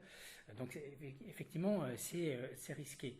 Mais dans beaucoup d'autres secteurs, dans beaucoup d'autres professions, les syndicats ne sont pas du tout débordés par leur base. Les syndicats ont du mal à mobiliser leur base. J'insiste bien sur leur base et pas sur les salariés. D'abord, à faire de leurs adhérents et de leurs militants des relais de la mobilisation. Pourquoi ? Parce que beaucoup d'adhérents et de militants, on l'a dit tout à l'heure, c'est vrai pour la CGT, mais c'est vrai pour tous les syndicats, y compris pour la CGT. Et là, je peux faire un peu de pub pour le dernier bouquin sur le travail syndical que j'ai coordonné avec ma collègue Yolène Gassier, où il y a plusieurs enquêtes de terrain qui portent sur le travail de recrutement et de formation des adhérents à la CGT, dont une contribution qui porte sur les quartiers nord à Marseille, donc là une union locale de la CGT, très politisée, héritière d'un syndicalisme très politisé à gauche, encore porté par des militants communistes, etc., etc. Quel est le quotidien du travail de ces militants des unions locales ? C'est d'abord de rendre service, de porter assistance à tous les salariés qui viennent chercher la protection du syndicat parce qu'ils sont menacés, ils se sentent sous la pression d'une sanction patronale, ou qui viennent chercher assistance individuelle pour obtenir réparation des heures supplémentaires qui n'ont pas été payées, pour faire valoir leurs droits parce qu'on leur demande de faire plus, qu'est-ce que le droit prévoit, etc., etc. Alors bien sûr, les militants syndicaux répondent à ces demandes parce que c'est la condition nécessaire pour faire adhérer ces salariés. Si vous rejetez ces salariés en leur disant va voir ailleurs si j'y suis, la seule chose qui m'intéresse c'est la grève générale, c'est pas comme ça que vous allez faire du lien avec ces salariés, et parfois c'est ce qu'on peut observer, hein. Mais bien sûr, l'idée pour beaucoup de ces militants, c'est de prendre appui sur ce travail d'assistance individuelle pour ensuite intégrer, politiser, socialiser en tout cas ces salariés à l'action syndicale. Alors ça réussit dans certains cas, mais dans beaucoup de cas ça ne réussit pas du tout, parce que les moyens dont disposent les unions locales dans ces territoires sont très faibles. Il y a un permanent, parfois deux, un permanent, un retraité, parfois juste un retraité, et que les unions locales elles sont d'abord absorbées dans le travail d'assistance juridique et individuelle portée auprès de ces salariés et de ces adhérents. Et le deuxième problème, c'est qu'il est très difficile d'intéresser ces adhérents, même lorsqu'on s'y emploie, à des débats plus politiques du syndicalisme. Dans ces UL, bien sûr, il y a des assemblées générales, bien sûr, il y a des débats politiques sur quelle stratégie syndicale, et bien sûr, les militants cherchent à intégrer, à faire participer ces salariés qui sont très peu politisés, qui appartiennent aux fractions très dominées du salariat populaire, dans les quartiers nord souvent issus de l'immigration ou immigrés. Donc il y a une grande distance sociale et militante qui sépare les militants de ces UL de ces salariés. Et pour beaucoup d'entre eux, pour ces salariés, ces débats-là leur échappent totalement. Ils y trouvent peu d'intérêt et ils sont peu adaptés, ajustés aux formes de sociabilité de débats militants qui se déploient dans ces unions locales. Et donc, ils s'y intéressent peu et donc ils y participent peu. Et du coup, ces salariés et ces adhérents qui souvent sont les seuls représentants de la CGT dans les entreprises, ils sont très difficiles à mobiliser sur des enjeux très politiques, qui apparaissent très techniques, très complexes et qui sont difficiles à saisir pour ces salariés, pour ces militants. Et donc, du moment qu'eux-mêmes ont du mal à se les approprier, il est difficile pour eux, ne serait-ce que d'aller distribuer un tract ou de faire une assemblée avec leurs collègues de travail, parce qu'ils sont en difficulté pour expliquer les enjeux de la réforme et pour convaincre eux-mêmes leurs salariés d'aller se mobiliser sur cette réforme. Vous ajoutez à cela que, du fait de l'institutionnalisation de la négociation collective d'entreprise, le syndicalisme français est devenu vraiment un syndicalisme d'entreprise. L'activité syndicale, elle se centre essentiellement au niveau de l'entreprise, et le temps disponible pour les militants pour participer à des débats, à des réunions à l'extérieur des assemblées générales, à l'extérieur de l'entreprise, est très réduit. Alors ça m'amène à revenir en quelques mots de conclusion sur les débats récurrents, sur du coup que faire. Peut-on se contenter des grèves?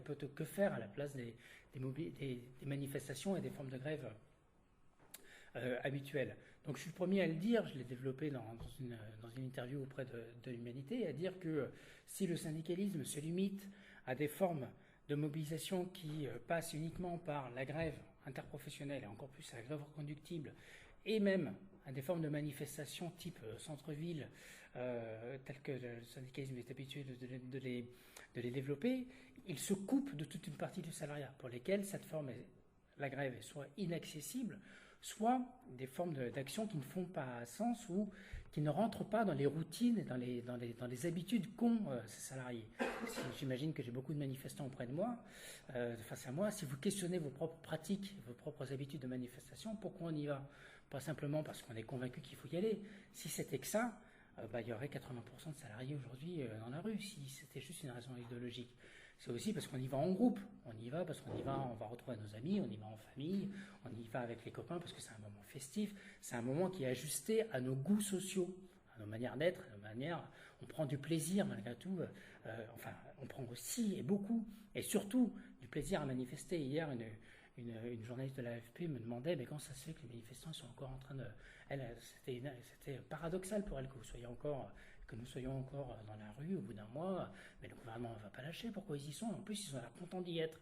Ben oui, ils sont contents d'y être, parce qu'ils retrouvent leurs copains, parce qu'ils ont le sentiment aussi de redresser la tête après 10 années un peu compliquées. Les militants de la FSU sont tout contents de voir que ça y est, enfin, nos appels à la grève sont suivis. Je vois les militants de la FSU à Marseille qui sont tous surpris du taux de grévistes, qui disent on n'y croit pas, ils sont même eux-mêmes surpris parce qu'ils sont tellement intégrés à la défaite qu'ils sont surpris de voir que pour une fois ça marche. La CGT c'est pareil, et puis en plus on est en tête de cortège, on est nombreux, on est content, on voit qu'on n'est pas isolé, donc oui, il y a plein de raisons qui font qu'on trouve du plaisir à manifester malgré tout. Mais ces motifs d'incitation à aller à la manifestation, à participer à la manifestation, ils ne sont pas partagés par toutes et tous. Pour toutes celles et tous ceux qui sont en dehors de ces formes habituelles de mobilisation, il n'y a pas ces incitations-là qui jouent. Je vous donne juste une anecdote. Quand j'ai beaucoup suivi les unions locales sur le travail qu'ils menaient, souvent beaucoup leur disaient mais ça ne sert à rien, vos journées d'action ponctuelles, à quoi ça sert? Un des principaux objectifs de ces actions, c'est précisément d'entretenir l'habitude et de donner le goût aux militants qui ne l'ont pas de faire ces manifestations, de donner la possibilité, l'opportunité à des salariés et à des militants de faire leur première manif et de voir comment c'est sympa en fait de manifester parce qu'on est entre copains, entre camarades du syndicat, c'est l'occasion de rencontrer des militants qu'on ne croise jamais, d'autres entreprises, etc. Mais si on se limite à cette forme-là, on ne touche pas toute une frange du salariat qui vit en dehors et très loin des centres-villes, j'insiste là-dessus. Et donc si vous leur dites, alors à Marseille c'est très, très parlant, hein, il n'y a aucune réflexion là-dessus en termes stratégiques à Marseille, je dis bien à Marseille, ça je ne sais pas, mais les classes les plus populaires, elles font 1 heure et demie de transport par jour pour le travail, elles vivent très loin de Marseille, vous leur dites, la mobilisation ça se passe au centre-ville de Marseille. Bon ben non, ils sont épuisés, c'est eux qui subissent les horaires de travail les plus atypiques, les amplitudes horaires les plus fortes, qui sont soumis au travail les plus pénibles. C'est là où on trouve le plus de femmes avec enfants seuls, donc ils sont le relais avec les contraintes domestiques qui s'imposent le samedi et le dimanche, ce que je fais avec mes enfants. Bon, tous ces gens-là, vous ne les touchez pas. Et je trouve que là, pour le coup, c'est un des grands enseignements des mobilisations des Gilets jaunes. C'est la délocalisation au-delà des formes atypiques. Et là, je ne pense pas aux opérations coup de poing, je pense surtout à l'occupation des ronds-points. C'est aussi qu'elle se faisait là où vivent les gens. En tout cas, là où vivent ces gens.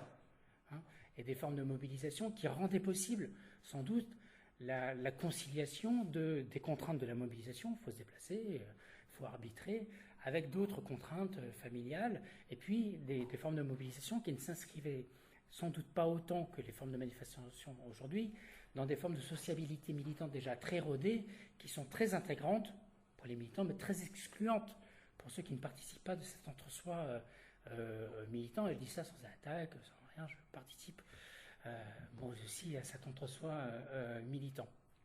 Donc il y a sans doute des questions à se poser là-dessus, beaucoup plus que sur la question de la violence. J'entendais un collègue, Stéphane Siro, historien, qui disait les grèves et les manifestations ne fonctionnent que lorsqu'elles sont illégales. Il faut venir la preuve, 1936, ça a marché parce que les salariés ont occupé leur usine. Certes, mais ils ont occupé leur usine dans un contexte de mobilisation par la grève massive et dans un contexte où le syndicalisme avait des relais politiques qu'il n'a plus. Parce que la grande difficulté, et j'en terminerai par là, à laquelle se trouve confronté le syndicalisme dit contestataire, enfin celui qui se réfère encore à une vision conflictuelle des relations professionnelles et de l'action syndicale, c'est qu'il s'est affaibli en termes de militants, que sa capacité à toucher la diversité du salariat est rendue encore beaucoup plus difficile qu'auparavant, même s'il ne faut pas perdre de vue que la force de la CGT, en particulier, même au temps de sa splendeur, entre guillemets, ça a toujours été d'être enraciné dans les bastions de l'aristocratie ouvrière, des ouvriers les plus qualifiés, les plus protégés. Ça n'a jamais été les ouvriers professionnels, les ouvriers spécialisés, pardon. Ça a toujours été les ouvriers les plus qualifiés. Mais aujourd'hui, cette difficulté, elle est que ces bastions du syndicalisme sont très fragilisés, sont mis en cause, y compris à travers les politiques de réorganisation, de libéralisation, et dans le même temps, il est beaucoup plus difficile de toucher un salariat qui s'est considérablement émietté. Aujourd'hui, une UL couvre quasiment à Marseille entre 500 et 600 syndicats d'entreprise. Là où par le passé, c'était 100 syndicats d'entreprise. Donc organiser et coordonner une action collective inter-entreprise, c'est un travail beaucoup plus fastidieux, alors qu'au même temps, les ressources disponibles dans les unions locales se sont raréfiées. Dans les années 60, l'activité syndicale, c'était l'union locale. C'était le cœur de l'activité, puisque le syndicat n'était pas institué dans les entreprises. C'est qu'à partir de 68 que le syndicat s'institutionnalise dans les entreprises. Aujourd'hui, comme je le disais tout à l'heure, les unions locales sont le parent pauvre. Et l'activité ordinaire de l'union locale, c'est faire de l'urgence pour les demandes individuelles. Donc il y a un affaiblissement au niveau des structures territoriales qui redouble un affaiblissement et un isolement au niveau politique. Donc il y a aussi une réflexion à mener sur comment on répartit les ressources disponibles dans le syndicat pour les affecter là où il y en a le besoin pour organiser ceux qui sont déjà le moins organisés dans leur entreprise. Voilà un petit peu les pistes que je voulais suggérer. Je m'arrête là. Merci de votre attention.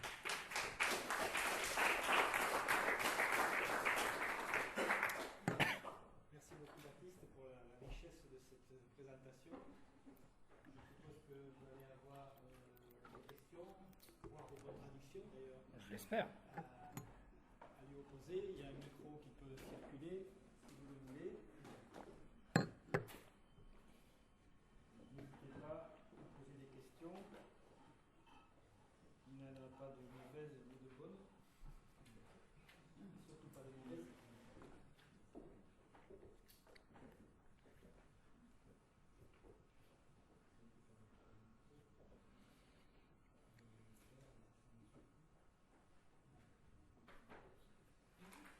Donc Patrick, je suis un militant syndical au niveau national, chez Sanofi, premier ou deuxième du CAC 40. J'ai bien apprécié ton exposé, un regard scientifique. Pardon CGT. Alors j'ai l'impression, vu de ma place, que tu fais une analyse sur un regard, enfin un effondrement uniquement sur la partie syndicale. C'est-à-dire il y a une vraie histoire, et j'adhère à ce que tu as dit, mais le poids que joue le capitalisme dans cette histoire, tu ne l'as pas abordé. Et je vais prendre juste l'exemple de mon établissement en Maurice. Sur 630 salariés CDI, il y a 160 personnes quotidiennement qui sont à la disposition de la direction, soit 25% des salariés qui se composent de la façon suivante: 80 cadres, 50 agents de maîtrise, 30 personnes parmi les opérateurs, monsieur tout le monde, membres de la communication, qui sont chargés de diffuser la communication. Donc, ça fait 160 soldats qui sont à la disposition un PAM. Il y a une efficacité radicale. Et je le rapprocherai un petit peu à la communication qui est véhiculée par ces personnes-là, qui sont aux ordres, sont payés, ils n'ont pas le droit de discuter, à la communication aussi des médias. Un seul individu par jour, j'aimerais savoir, est-ce que tu pourrais nous répondre là-dessus, du lever au coucher, la compétitivité. Il entend l'entreprise, il entend dans sa vie de tous les jours, et le joue sur deux niveaux la compétitivité. Elle le joue à la fois sur la productivité et pour augmenter le profil, c'est-à-dire augmenter par individu le nombre d'unités, quel que soit ce qu'on fait, mais aussi la recherche effrénée de la baisse de la charge fiscale et de la cotisation qui structure notre société. Et un individu qui, en définitive, tu parlais de la raffinerie tout à l'heure, j'y crois à ça.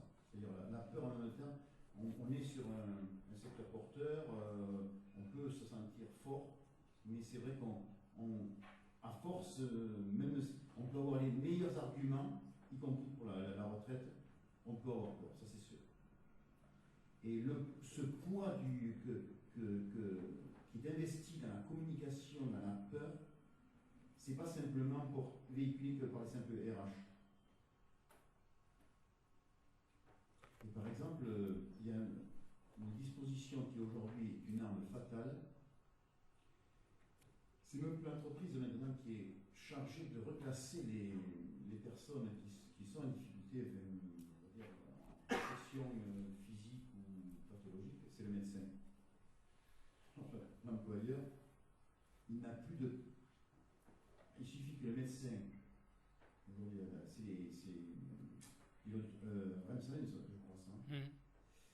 le médecin se couvre, parce que c'est lui qui a la responsabilité directe de la protection du salarié. Donc il suffit qu'il le signe, on le met en incapacité, son poste de travail, et souvent on ne peut pas reclasser la personne dans l'entreprise. L'employeur en arrive bien sûr à l'entreprise de celui-ci. Mais moi j'intervenais sur le point que, j'ai pris mon exemple de 25%, mais ce côté médiatique n'est pas simplement que le média, c'est plus de la communication, donc le sens critique, et de la compétitivité qui fait des dégâts considérables dans les consciences. Oui, alors bien sûr. Je renvoie, du coup, ça me permet de faire la promotion d'autres travaux d'un numéro de la revue Agone, qui portait sur les stratégies de répression antisyndicale, dans lequel moi et d'autres, on revient en particulier sur cette dimension-là des stratégies de canalisation, d'évitement des conflits et de répression antisyndicale, en insistant, ça fait le lien avec ce que tu viens de souligner, sur le fait qu'il y a la répression illégale, mais qui occulte d'autres formes de stratégies d'évitement et de dévitalisation du syndicalisme, qui prend des formes beaucoup plus légales. Alors j'ai évoqué dans mon exposé, parce que c'est vraiment, moi, pour avoir beaucoup travaillé sur l'industrie, c'est quand même très très perceptible, je trouve, quand même les effets des restructurations à répétition qui, de manière insidieuse, installent un sentiment d'incertitude permanente dans le rapport à l'emploi, et qui installe l'idée qu'on n'est plus titulaire de son emploi à vie, et qui accompagne tout ce discours qu'on entend véhiculer, et qui est d'ailleurs totalement démenti pour la plupart des études économiques, selon laquelle le schéma, on a un emploi à vie, c'est terminé, etc. Il faut être mobile. En fait, la mobilité, elle n'a pas beaucoup évolué. La mobilité est toujours la même. Donc là, on est vraiment dans de l'idéologie plutôt que dans discours objectif, mais qui a pour effet, qui a pour objectif très clairement de préparer à l'incertitude et puis d'entretenir un sentiment d'incertitude. Et bien sûr, ce travail de communication managériale, alors surtout dans des grands groupes comme Sanofi, les moyens sont colossaux. Sont investis de manière colossale. Alors d'ailleurs, il y avait un bouquin qui s'intitule La communication syndicale qui était assez critique là-dessus par rapport aux organisations syndicales en disant mais que font-elles ? Pourquoi ne répondent-elles pas davantage ? Pourquoi désertent-elles à ce point le terrain de la communication vis-à-vis des salariés ? Mais ce que j'ai envie de souligner quand même, c'est que bien sûr, alors le discours sur la compétitivité, à mon avis, produit beaucoup d'effets aussi. Mais quand même, ce qu'on observe beaucoup, nous, dans nos enquêtes de terrain, c'est que ce discours-là rencontre quand même beaucoup de résistance auprès des salariés, y compris des salariés hors des organisations syndicales. On vient de sortir un numéro de la Nouvelle Revue du Travail. Celui-là, il est totalement libre d'accès. On est sur Open Edition, c'est volontaire. Et on a sorti un numéro en soutien aux mobilisations et de participation à l'analyse critique des mobilisations actuelles contre la réforme de retraite.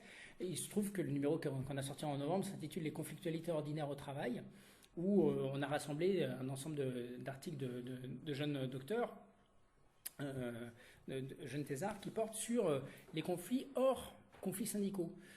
Dans des startups, chez Uber, chez les salariés domestiques qui travaillent chez des grands bourgeois, etc. Pour montrer que là, il n'y a pas de conflictualité collective, c'est clair, ou très très peu, ça ne veut pas dire qu'il n'y a pas de conflit du tout. Alors ça se traduit par de mille et une manières, par des départs, par du turnover, par des arrêts maladie, par un désengagement dans le travail. Et donc, alors c'est vrai que dans certains secteurs, si je reprends le cas de mon hôtellerie, par exemple, effectivement, les jeunes salariés qui sortent des écoles hôtelières, d'une certaine manière, ils ont été façonnés à adhérer au discours de la direction où on va mettre l'accent sur la qualité du service rendu aux clients, sur la compétitivité, sur la concurrence.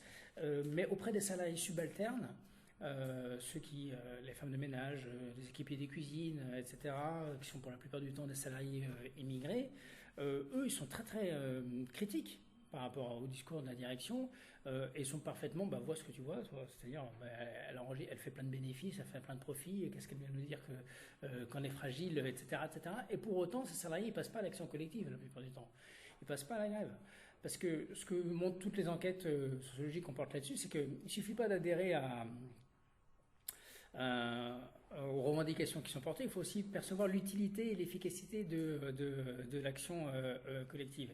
Et un des éléments que j'ai très peu souligné dans mon exposé, c'est le syndicalisme est aussi tributaire des transformations du contexte politique.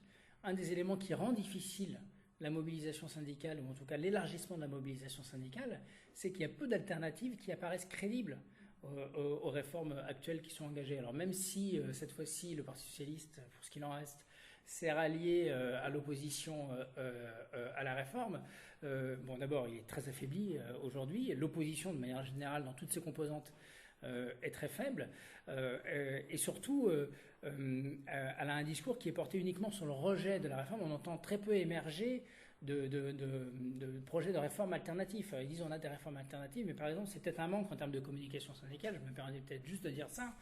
On a beaucoup entendu dire, et encore une fois, j'ai trouvé qu'on a vu émerger beaucoup de militants, de porte-parole syndicaux de très grande valeur à l'occasion de ce conflit, avec des nouvelles têtes, etc., qui viennent justement totalement déconstruire l'idée que le syndicalisme est vieillissant. Enfin, bien sûr, il y a des personnes âgées, mais je trouve, pour des points positifs, que ce conflit met en évidence aussi la capacité des organisations syndicales, je pense en particulier à la Solidaire et à la CGT, de renouveler leur cadre dirigeant, de faire émerger des têtes que nous on connaissait pour ceux qui s'intéressent, mais qu'on ne voyait pas avant sur les plateaux télé, et d'avoir un niveau de discours et d'expertise syndicale très très élevé, et de mettre en difficulté, c'est peut-être pas très compliqué, mais de mettre en difficulté sérieusement le gouvernement sur le terrain de l'expertise économique. Oui. Oui, mais alors du coup, je trouve que, effectivement, parce que là on a des nouvelles têtes, mais je trouve qu'il n'y a pas photo, même si on n'est pas partisan, etc. Si on regarde le niveau d'expertise, c'est clairement le niveau d'expertise syndicale, indépendamment de l'organisation. Je trouve même Yves Verrier, qui se révèle, alors c'est pas surprenant, parce qu'il maîtrise parfaitement ses dossiers, mais dans les médias, il a été très performant, si on peut dire. pour reprendre le langage macronien, pour déconstruire d'un point de vue technique les arguments du gouvernement. En revanche, ce qu'on a peu entendu émerger, c'est quelle perspective donnaient ces syndicats opposés à la réforme sur quelle prise en compte sur des problèmes réels, parce que je sais qu'ils le savent. Laurent Berger justifie en disant, comme j'ai dit tout à l'heure, mais regardez, ça va permettre, alors on est pour, on est contre, etc., mais il dit, ça va permettre aux salariés les plus précaires de mieux s'en sortir, etc. Bon, ça mérite examen. Bon.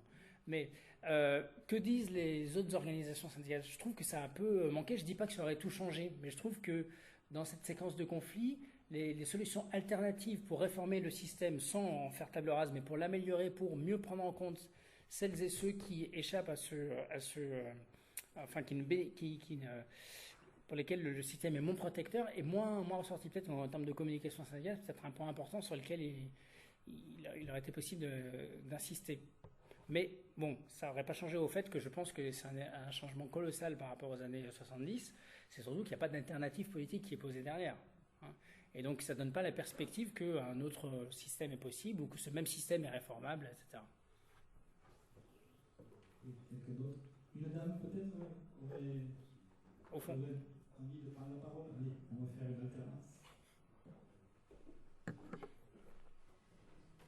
Moi j'avais une question, c'est, parce qu'on a un petit peu parlé tout à l'heure, mais est-ce que tu pourrais revenir sur ce que le mouvement des Gilets jaunes a fait aux militants auprès desquels tu as travaillé, si tu le sais, qu'est-ce que tu as vu? D'un point de vue global, un des effets très perceptibles de la mobilisation des Gilets jaunes, c'est sans doute qu'elle a rouvert précisément la perspective, redonné confiance dans la perspective de l'action collective. Elle a donné à voir, d'abord, elle a fait émerger dans l'espace public et dans l'espace des mobilisations syndicales des salariés qu'on ne voyait jamais se mobiliser. Donc ça a été un premier point important qui a forcément contraint, j'allais dire, ou incité les organisations syndicales, en particulier pour Solidaire et pour CGT, à se poser des questions.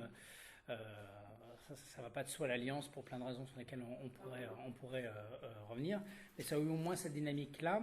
Ça a créé une dynamique de mobilisation dont, à partir de laquelle a pu se construire la mobilisation actuelle de la même manière que, indépendamment de l'issue du conflit sur la retraite, je pense que cette mobilisation crée pour l'instant une dynamique de mobilisation qui profite à d'autres mobilisations, celles qui se développent actuellement dans l'éducation nationale ou dans l'enseignement et dans la recherche. Elle profite directement de cette dynamique de mobilisation. Donc il faut avoir une approche en termes de dynamique sur le moyen terme. Ça, c'est le premier point. Le deuxième point sur la question sur les effets produits par les Gilets jaunes, alors ça a été l'objet d'un beaucoup de débats internes, notamment au moment du congrès confédéral de la CGT. Ce qui me frappe, c'est que je trouve que ça a eu, avec le recul maintenant, au bout d'un an, peu d'effet justement par rapport à ce que je disais tout à l'heure en termes de réflexion sur les pratiques de mobilisation. Il y a eu d'abord, alors au niveau national, il y a cette idée qui s'est imposée de la direction confédérale et de beaucoup des directions fédérales de la CGT qu'il est difficile, qu'il n'est pas possible d'avoir une stratégie nationale, pour le dire comme ça, confédérale vis-à-vis des Gilets jaunes, parce que c'est un mouvement trop hétérogène. Et donc, l'idée qui est défendue au niveau de la CGT, c'est qu'il faut faire en fonction des territoires, et qu'il y a des territoires où c'est possible. Donc, en gros, c'est aux unions locales de voir. La limite après à laquelle on se heurte, c'est ce que je disais tout à l'heure, c'est que les ressources disponibles dans les unions locales sont quand même très limitées. Et qu'il y a une confrontation entre deux univers sociaux et militants qui se méconnaissent, qui sont assez dissemblables. Et donc, il y a des conflits de pratiques. Il y a des conflits d'objectifs, il y a des conflits de manière de penser, de voir l'action collective qui se font. Alors à Marseille, il y a eu des tentatives. On est alors dans un territoire, pour ceux qui ignorent, avec une idée très vindicative, très revendicative, cataloguée orthodoxe au sein de la CGT, et donc très lutte de classe. Le terme est employé à peu près tous les trois mots par le secrétaire de l'union départementale, et qui a eu une politique volontariste, en tout cas de créer des convergences avec les Gilets jaunes. Mais ce qui a été frappant, ça a été une convergence, mais sur nos modalités d'action à nous. Donc, c'est-à-dire en réinvestissant, bon, en plus, trajet habituel, on part du Vieux-Port, c'est sympa, hein. On longe la mer, donc c'est un trajet très chouette, mais en plein centre-ville. Et puis c'est, comme toujours à Marseille, la CGT devant, les autres derrière. Évidemment, alors ça crée beaucoup de tension parce que pour les Gilets jaunes, ça ne peut pas se passer forcément comme ça. Et puis en même temps, quand l'idée de la CGT commence à discuter avec l'un d'entre eux, il est aussitôt presque démandaté ou disqualifié comme porte-parole par d'autres Gilets jaunes qui ne se reconnaissent pas en lui. Donc il y a plein d'éléments de tension qui se font jour. Donc je pense que moi, le principal effet que je vois, c'est que ça a eu pour effet de recréer une dynamique de mobilisation qui a facilité la remobilisation d'une partie des militants syndicaux. Une partie de ces militants syndicaux sont mobilisés à titre individuel, participent aux collectifs syndicaux, mais on ne voit pas de réponse organisée, je veux dire, de la part des organisations syndicales. Et surtout, on n'est pas encore dans une réflexion sur comment créer des modèles. Et moi, je n'ai pas de solution à donner.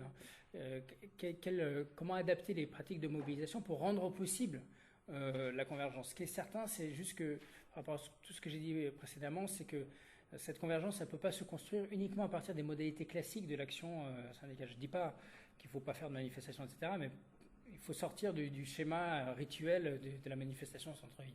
Ça me paraît assez clair.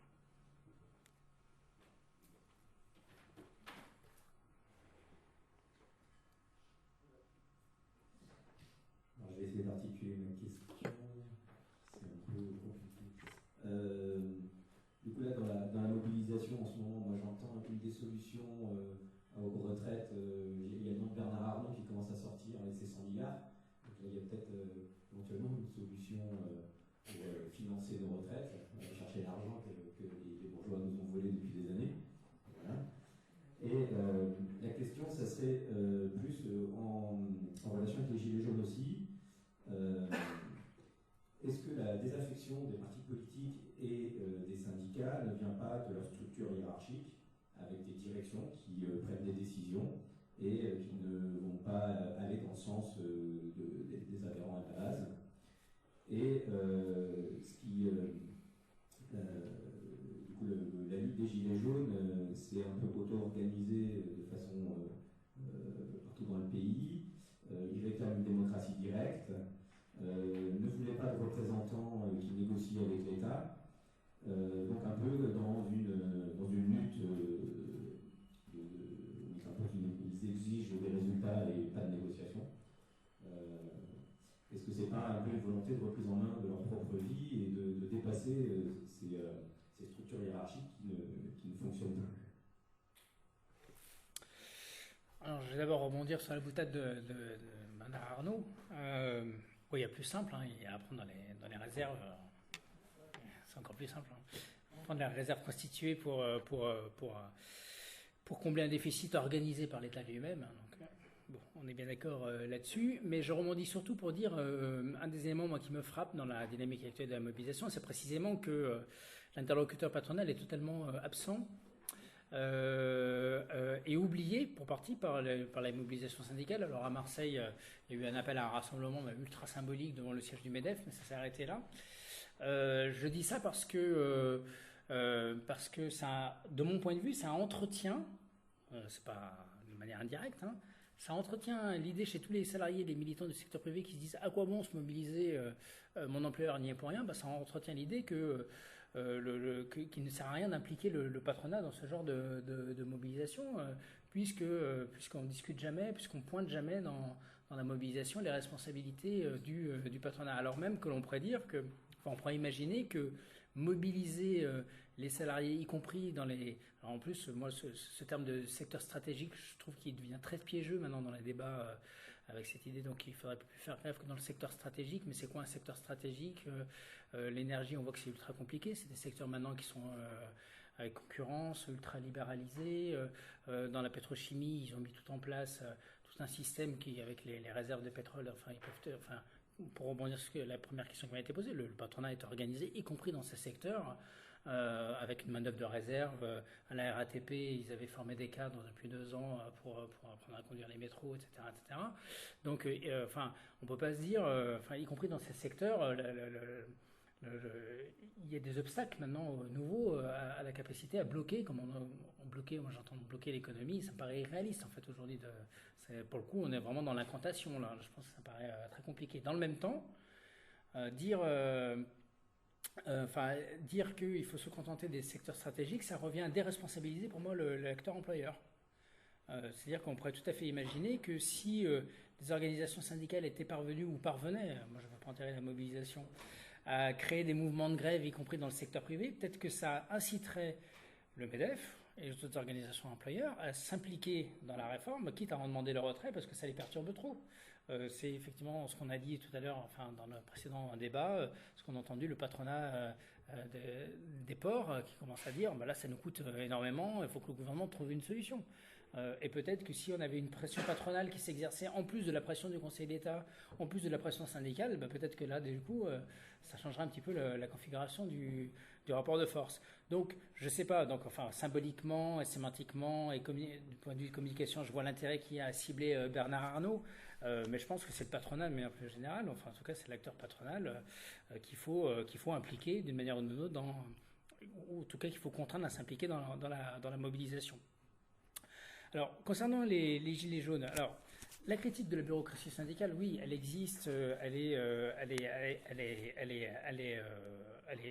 objective, elle est portée, y compris à l'intérieur des organisations syndicales. Il me semble cependant que c'est une critique qui reste minoritaire, et en tout cas, donc ça peut être une cause de désaffection des organisations syndicales, sans conteste, mais de mon point de vue, c'est clairement pas la cause principale, en tout cas pas celle-là. C'est-à-dire que la bureaucratisation, incontestablement, a conduit à faire que le travail de représentation institutionnelle, que le travail de gestion interne des organisations syndicales occupe plus de temps qu'auparavant des représentants, des militants syndicaux. C'est un point qu'on développe beaucoup à travers nos contributions dans notre travail, syndical.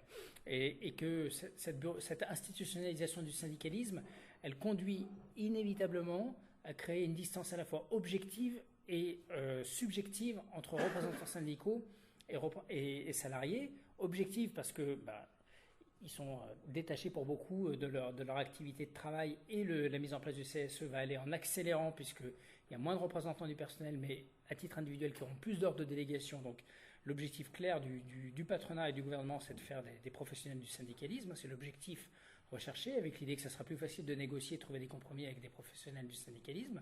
Donc de fait, qu'ils l'aient cherché ou qu'ils ne l'aient pas cherché, ceux qui vont se retrouver à exercer des mandats vont avoir plus d'ordres de délégation, donc sont concrètement moins avec leurs collègues, avec une direction qui communique assez souvent pour dire ils font rien, ils partent en voyage, donc on se demande à quoi servent nos délégués syndicaux. Là, si le délégué ou la déléguée ne communique pas, il se trouve vite délégitimé dans son action auprès de ses collègues. Et puis, cette institutionnalisation, elle implique une technicisation du travail syndical. C'est des mandats très techniques aujourd'hui. Être mandaté au CSE, faut maîtriser les questions économiques, il faut maîtriser les questions d'organisation du travail, de conditions de travail, de santé au travail, de l'emploi, etc. Bon, ça implique une évolution dans le profil des militants syndicaux. C'est de plus en plus des militants éduqués, diplômés, Bac+3, Bac+5, qui se retrouvent à occuper ce type de mandat, parce que exercer ce type de mandat fait peur, fait reculer ceux qui ne se sentent pas compétents pour exercer ce type de responsabilité. Donc de ce point de vue-là, je suis complètement d'accord pour dire que la bureaucratisation a produit des effets.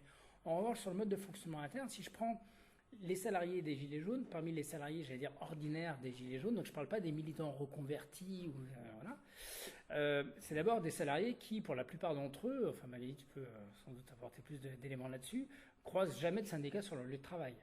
Donc ils ont d'abord un rapport très distant, très éloigné du syndicalisme, d'abord parce que ce qui était à la fois réconfortant et fascinant dans cette mobilisation, c'est de voir se mobiliser des salariés, d'abord des fractions très dominées du salariat, travaillant dans les PME, TPE, dans lesquelles le syndicalisme est absent ou alors très faiblement implanté.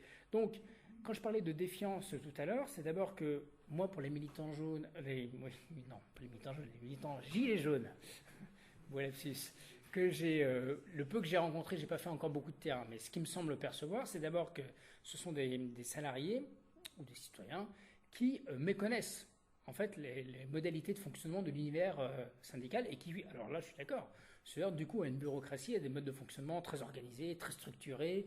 Ah, mais on ne peut pas faire ci si on n'a pas fait ça, etc. Bon, et là, il y a une sorte à la fois d'innocence qui est très jouissive, etc. Mais du coup d'impatience aussi, qui aboutit des fois à des tensions, y compris avec le service d'ordre de la CGT, comme j'ai pu le voir dans les manifestations à Marseille. Donc, ce que je veux dire par là, c'est que pour la plupart des Gilets jaunes, ce n'est pas des anciens adhérents syndicaux qui auraient quitté le syndicat parce qu'ils étaient insatisfaits. Ce sont des personnes qui se mobilisent par d'autres voies, selon d'autres modalités, et pour lesquelles la bureaucratie syndicale ou le mode de fonctionnement organisationnel et routinisé du syndicalisme est un obstacle à la rencontre entre ces deux univers qui se méconnaissent. Et d'un autre côté, vu des permanents syndicaux, là c'est un univers que je maîtrise mieux, c'est un peu l'anarchie, quoi, les Gilets jaunes. Alors ils disent d'ailleurs, alors, toi t'es content, voilà. mais pour eux, déjà, on ne peut pas parler du mouvement des Gilets jaunes, c'est des mouvements des Gilets jaunes, c'est quand même une très grande hétérogénéité. Et puis, en fait, j'ai envie de dire que les permanents syndicaux avec lesquels que je côtoie pour mes activités de recherche, ils sont comme le gouvernement, j'ai envie de dire, attention, c'est pas les mêmes, mais ils cherchent un interlocuteur, ils veulent des porte-paroles, et donc ils se heurtent à cette difficulté d'avoir un mouvement très structuré, où ils ont le sentiment que dès qu'ils sollicitent un porte-parole, il est immédiatement contesté par précisément sa base, et qu'il est très difficile d'avoir une action organisée. Et par contre, ça c'est clair que dans le mode de fonctionnement en particulier de la CGT, on est sur un modèle d'organisation organisé, et que ça fait partie des schèmes de fonctionnement, et qu'il est difficile pour eux d'envisager d'autres modalités de fonctionnement. Ce qui ne veut pas dire qu'ils dissuadent leurs militants de participer au rassemblement, mais que c'est ce que je disais tout à l'heure, on est sur des modalités d'engagement plus individuelles, mais pas des modalités d'engagement organisées du syndicalisme. En revanche, je pense... Alors, si je peux me permettre, j'utiliserais plutôt la CGT avec une organisation hiérarchisée, parce que les Gilets jaunes, ils sont organisés. Oui. Non, je veux dire, on n'est pas sur des modalités organisées du syndicalisme vis-à-vis des syndicats. C'est-à-dire que je ne vois pas d'appel ou d'action organisée d'un appel de la CGT ou de quelconque organisation à mobiliser ses adhérents et ses militants pour pour participer à une action initiée par les Gilets jaunes. C'est ça que je veux dire. En tout cas, ça me paraît assez limité, quoi. D'accord.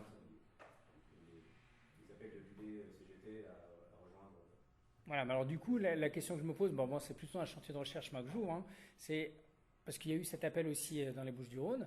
Est-ce que ça dépasse le mot d'ordre incantatoire, est-ce que c'est suivi des faits Est-ce que ça mobilise vraiment, sachant que si je dis ça, c'est pour dire que les structures interprofessionnelles, c'est quand même le maillon faible, si je puis dire, de la CGT et encore plus de Force ouvrière. C'est-à-dire que c'est pas là où il y a le plus de permanence, c'est pas là où il y a le plus de prise sur les militants. C'est d'abord les syndicats et les fédérations qui ont une vraie capacité de mobilisation. Et donc les syndicats, même lorsqu'ils décident d'appeler à la mobilisation en soutien aux Gilets jaunes ou sur des revendications aux Gilets jaunes, se heurtent aux mêmes difficultés à mobiliser les adhérents et les militants qu'ils rencontrent appeler à mobiliser les adhérents sur des appels à des mots d'ordre syndicaux classiques, interprofessionnels. Exemple, l'assurance chômage. Il y a eu plein de mots d'ordre, etc. Il n'y a pas un adhérent ou une poignée de militants qui s'est mobilisé. Parce que ça implique de se mobiliser sur des enjeux hors entreprise, sur des enjeux qui apparaissent d'abord politiques, etc. Et que ça rentre en dissonance avec la manière de penser l'action syndicale pour beaucoup de militants. Ce qui n'empêche pas qu'il y a beaucoup de militants, qu'on retrouve des militants syndicaux, et que parmi eux, effectivement, on peut faire l'hypothèse raisonnable qu'il y a beaucoup de militants plutôt critiques vis-à-vis du mode de fonctionnement hiérarchisé, bureaucratisé des confédérations classiques, et qui retrouvent plaisir et bonheur à militer précisément parce que le mouvement des Gilets jaunes leur offre un espace de mobilisation qui répond plus à leurs attentes. De la même manière qu'on l'avait vu sur les collectifs de soutien qui s'étaient constitués autour des salariés de McDo, où il y avait beaucoup de militants critiques, notamment de la CGT ou de Solidaires, qui étaient très investis dans ces collectifs parce qu'ils avaient le sentiment de renouer précisément avec des modalités d'action qui sortaient des schémas habituels, des formes les plus routinisées, les plus institutionnelles du syndicalisme, et qui paraissaient plus combatifs. Est-ce qu'il n'y a pas aussi le terrain d'intervention? Parce que je veux dire, les syndicats, c'est l'entreprise, point. Donc, même s'il y a des débats de société, ça reste quand même à travers l'entreprise. Les Gilets jaunes, justement, la spécificité, c'est que ça a été Vous avez complètement raison. Donc, je veux dire, même les revendications, quoi, c'est pas les mêmes. Et moi, je crois que le gros problème, que ce soit pour les syndicats ou pour les Gilets jaunes, c'est la question de l'alternative, ou d'une alternative à ce qu'il y a en place. C'est-à-dire que je vois mal, effectivement, comment pourrait se mobiliser tout un chacun qui ne soit pas dans ces courants-là, s'il n'y a pas une alternative crédible. Parce qu'on en vient à ce que vous indiquiez, c'est-à-dire, se bouger, oui, mais pourquoi? Ce côté, c'est pas nécessairement défaitiste, c'est, si on nous offre, s'il y a une offre crédible, à la limite, on veut bien y aller, mais tant qu'il n'y a pas d'offre crédible, coordonnée... Moi, je veux rebondir. Je partage complètement. Monsieur prend la parole. Oui, juste pour. Je suis complètement d'accord. Ce que montre la séquence de ces 2 dernières années, c'est en fait la difficulté pour les organisations syndicales à articuler lutte au travail et lutte hors travail. Donc vous avez raison, la spécificité du syndicalisme, j'allais dire, sa raison d'être historique, c'est d'organiser l'action des travailleurs sur leur lieu de travail. C'est très vrai. Mais dans une configuration où le capitalisme se transforme et où pour l'immense majorité, non, j'exagère, pour une bonne partie des salariés, l'organisation collective sur leur lieu de travail devient impensable, très difficile à envisager, à concevoir. C'est là où je pense que ça contraint forcément les organisations syndicales à penser aussi la possibilité d'organiser des salariés sur des enjeux revendicatifs qui ont lié, quand on parle pouvoir d'achat, on parle salaire. Mais donc ça implique de réfléchir à la possibilité et à rechercher à organiser aussi à partir de mobilisations hors travail, ce qui ne veut pas dire renoncer à en faire ensuite des adhérents, à les convaincre d'organiser l'action syndicale, etc. Mais du coup, se tenir en retrait de ce genre de mobilisation, ça entretient la distance entre le monde syndical qui se constitue effectivement à partir des entreprises. Donc ça veut dire plutôt à partir des salariés les mieux protégés, des grosses boîtes, etc. Et donc ça redouble en tout cas ça entretient, peut-être pas que ça redouble, j'exagère un peu, le fossé. Vous avez parlé durant votre présentation que l'activité syndicale était très différente entre le service public et le secteur public et le secteur privé. Ma question portait plus exactement sur des entreprises, des services publics, par exemple, je pense plus arqué sur la question de France Télécom qui est devenue Orange. Des services, justement des secteurs publics ou du syndicalisme, c'est un syndicalisme dans le secteur public, a dû se transformer parce qu'il est passé dans l'entreprise se transforme et devient une entreprise privée. Comment en fait y a-t-il véritablement un choc ou une transformation des organisations syndicales dans ces milieux-là, surtout j'espère pas me tromper sur ce cas-là, où c'est des milieux où les organisations syndicales ont dû ont dû affronter des problèmes humains extrêmement forts dus à un management extrêmement toxique de masse et voulu par les entreprises, voulu par les dirigeants et dirigeantes qui ont mené à la mort de plusieurs personnes.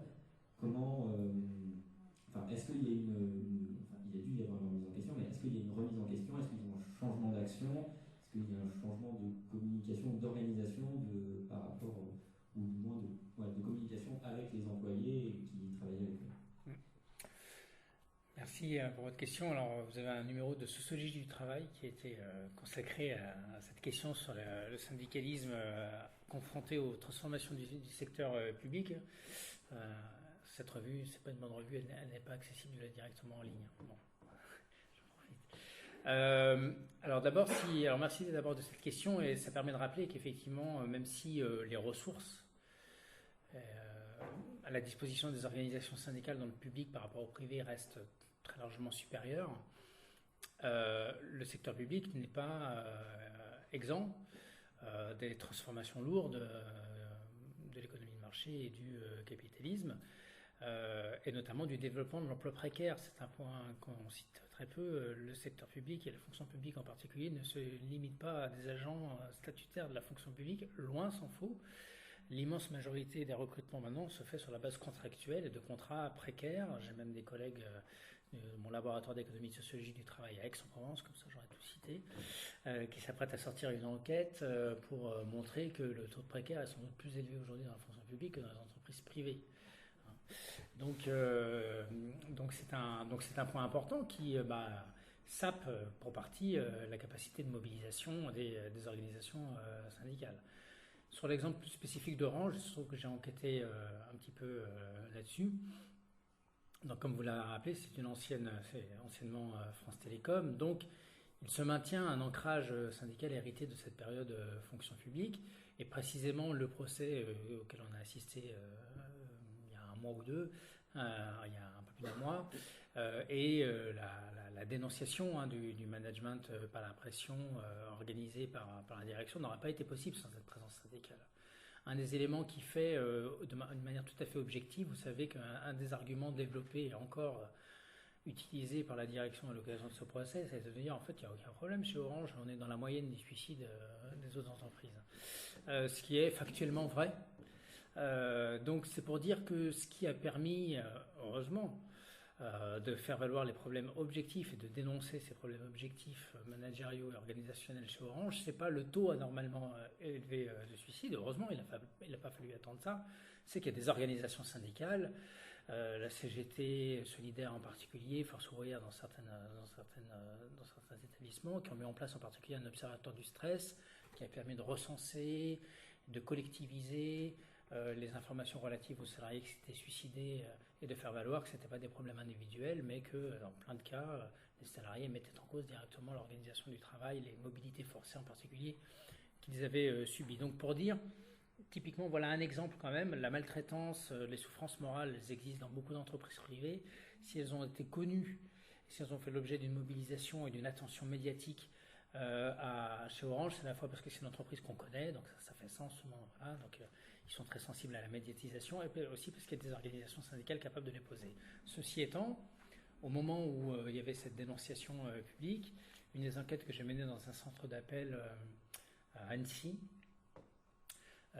montre que le renouvellement des salariés pose des difficultés aux organisations syndicales. Non pas parce qu'ils sont forcément, c'est pas la jeunesse en soi, hein, c'est le renouvellement des générations, les nouveaux salariés d'abord, à la différence des anciens qui sont ceux qui portent les syndicats, ils n'ont pas connu le statut de la fonction publique, ils ont connu que le statut salarié Orange. Donc c'est pas du tout la même formation professionnelle, c'est pas du tout les mêmes milieux sociaux, et c'est pas du tout donc les mêmes contextes non plus de socialisation familiale et politique. Hein, pour beaucoup, les syndicalistes disent nous on se mobilise parce que nous on est rentré dans cette France Télécom, on a le souci du service public chevillé au corps, on n'est pas là pour vendre des produits. Et donc ils ne se reconnaissent pas dans le travail qu'on leur demande de réaliser. Donc il y a aussi un conflit d'ordre professionnel et éthique de leur part.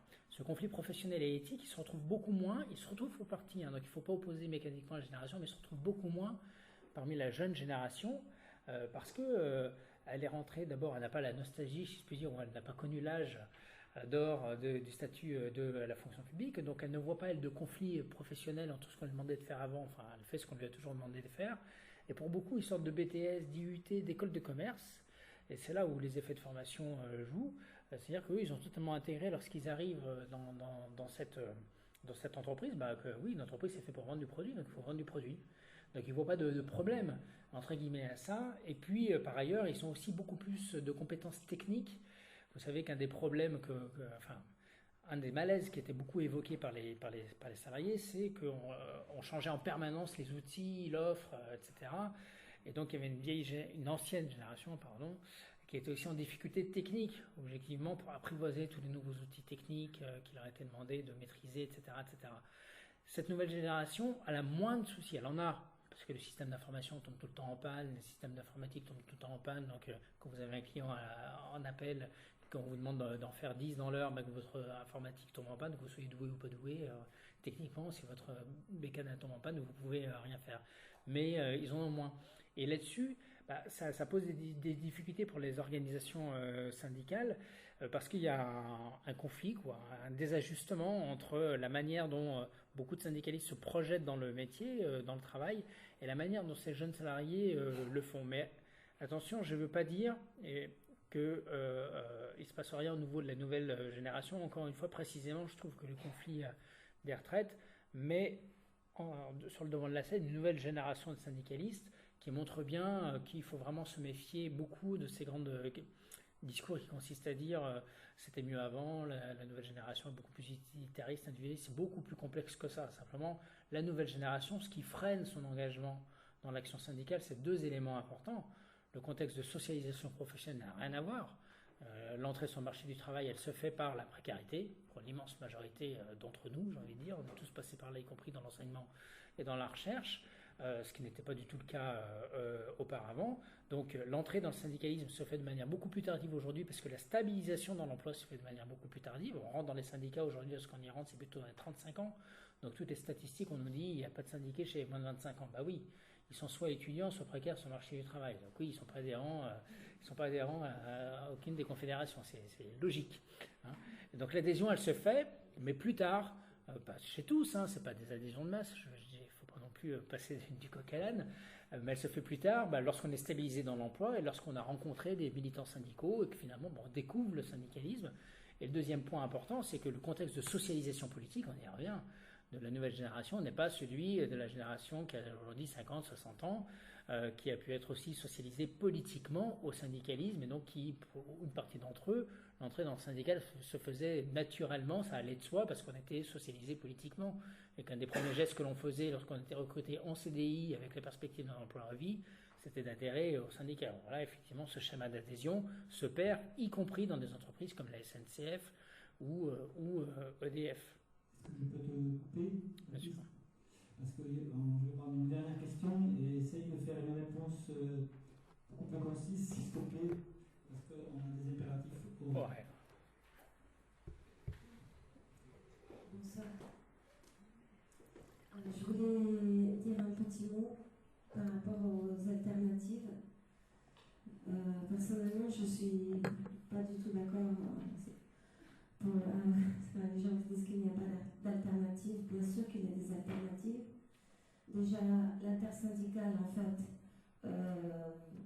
a déposé toutes leurs alternatives par rapport aux retraites. Donc, il y a toute une série de mesures qui sont déjà étudiées et chiffrées. Et par rapport au système en général, bien sûr qu'il y a des alternatives et des gens qui travaillent sur des alternatives. Il y a des gens qui travaillent sur comment écrire une nouvelle constitution du peuple par le peuple, pour le peuple, passer à une 16e république. Des choses essentielles en fait si on veut essayer de mettre en place une vraie démocratie en fait. Donc il y a des alternatives. Le problème et le référendum d'initiative citoyenne, c'est une des revendications des Gilets jaunes. Et en Suisse, ça s'est appliqué, même s'il y a des défauts dans la démocratie suisse, mais malgré tout, il y a quand même déjà un peu plus de démocratie qu'ici. Donc, pour moi, je suis un peu choquée d'entendre qu'il n'y a pas d'alternative. Il y a des alternatives. Le seul problème, c'est qu'on est écrasé par le rouleau compresseur des médias achetés par la poignée de milliardaires prédateurs qui dirigent en ce moment. Et donc, en fait, quand certaines personnes proposent des alternatives, elles sont fusillées par les médias. Donc, voilà. Mais des alternatives, bien sûr qu'il y en a. Il ne faut surtout pas dire qu'il n'y a pas d'alternative. Je ne sais pas si on peut la répondre là-dessus, sinon on vous fédère à la fin de notre soirée. Là. Est-ce que tu veux rajouter quelque chose? Non, juste vous remercier beaucoup pour l'invitation et l'échange. Avec plaisir. Donc voilà.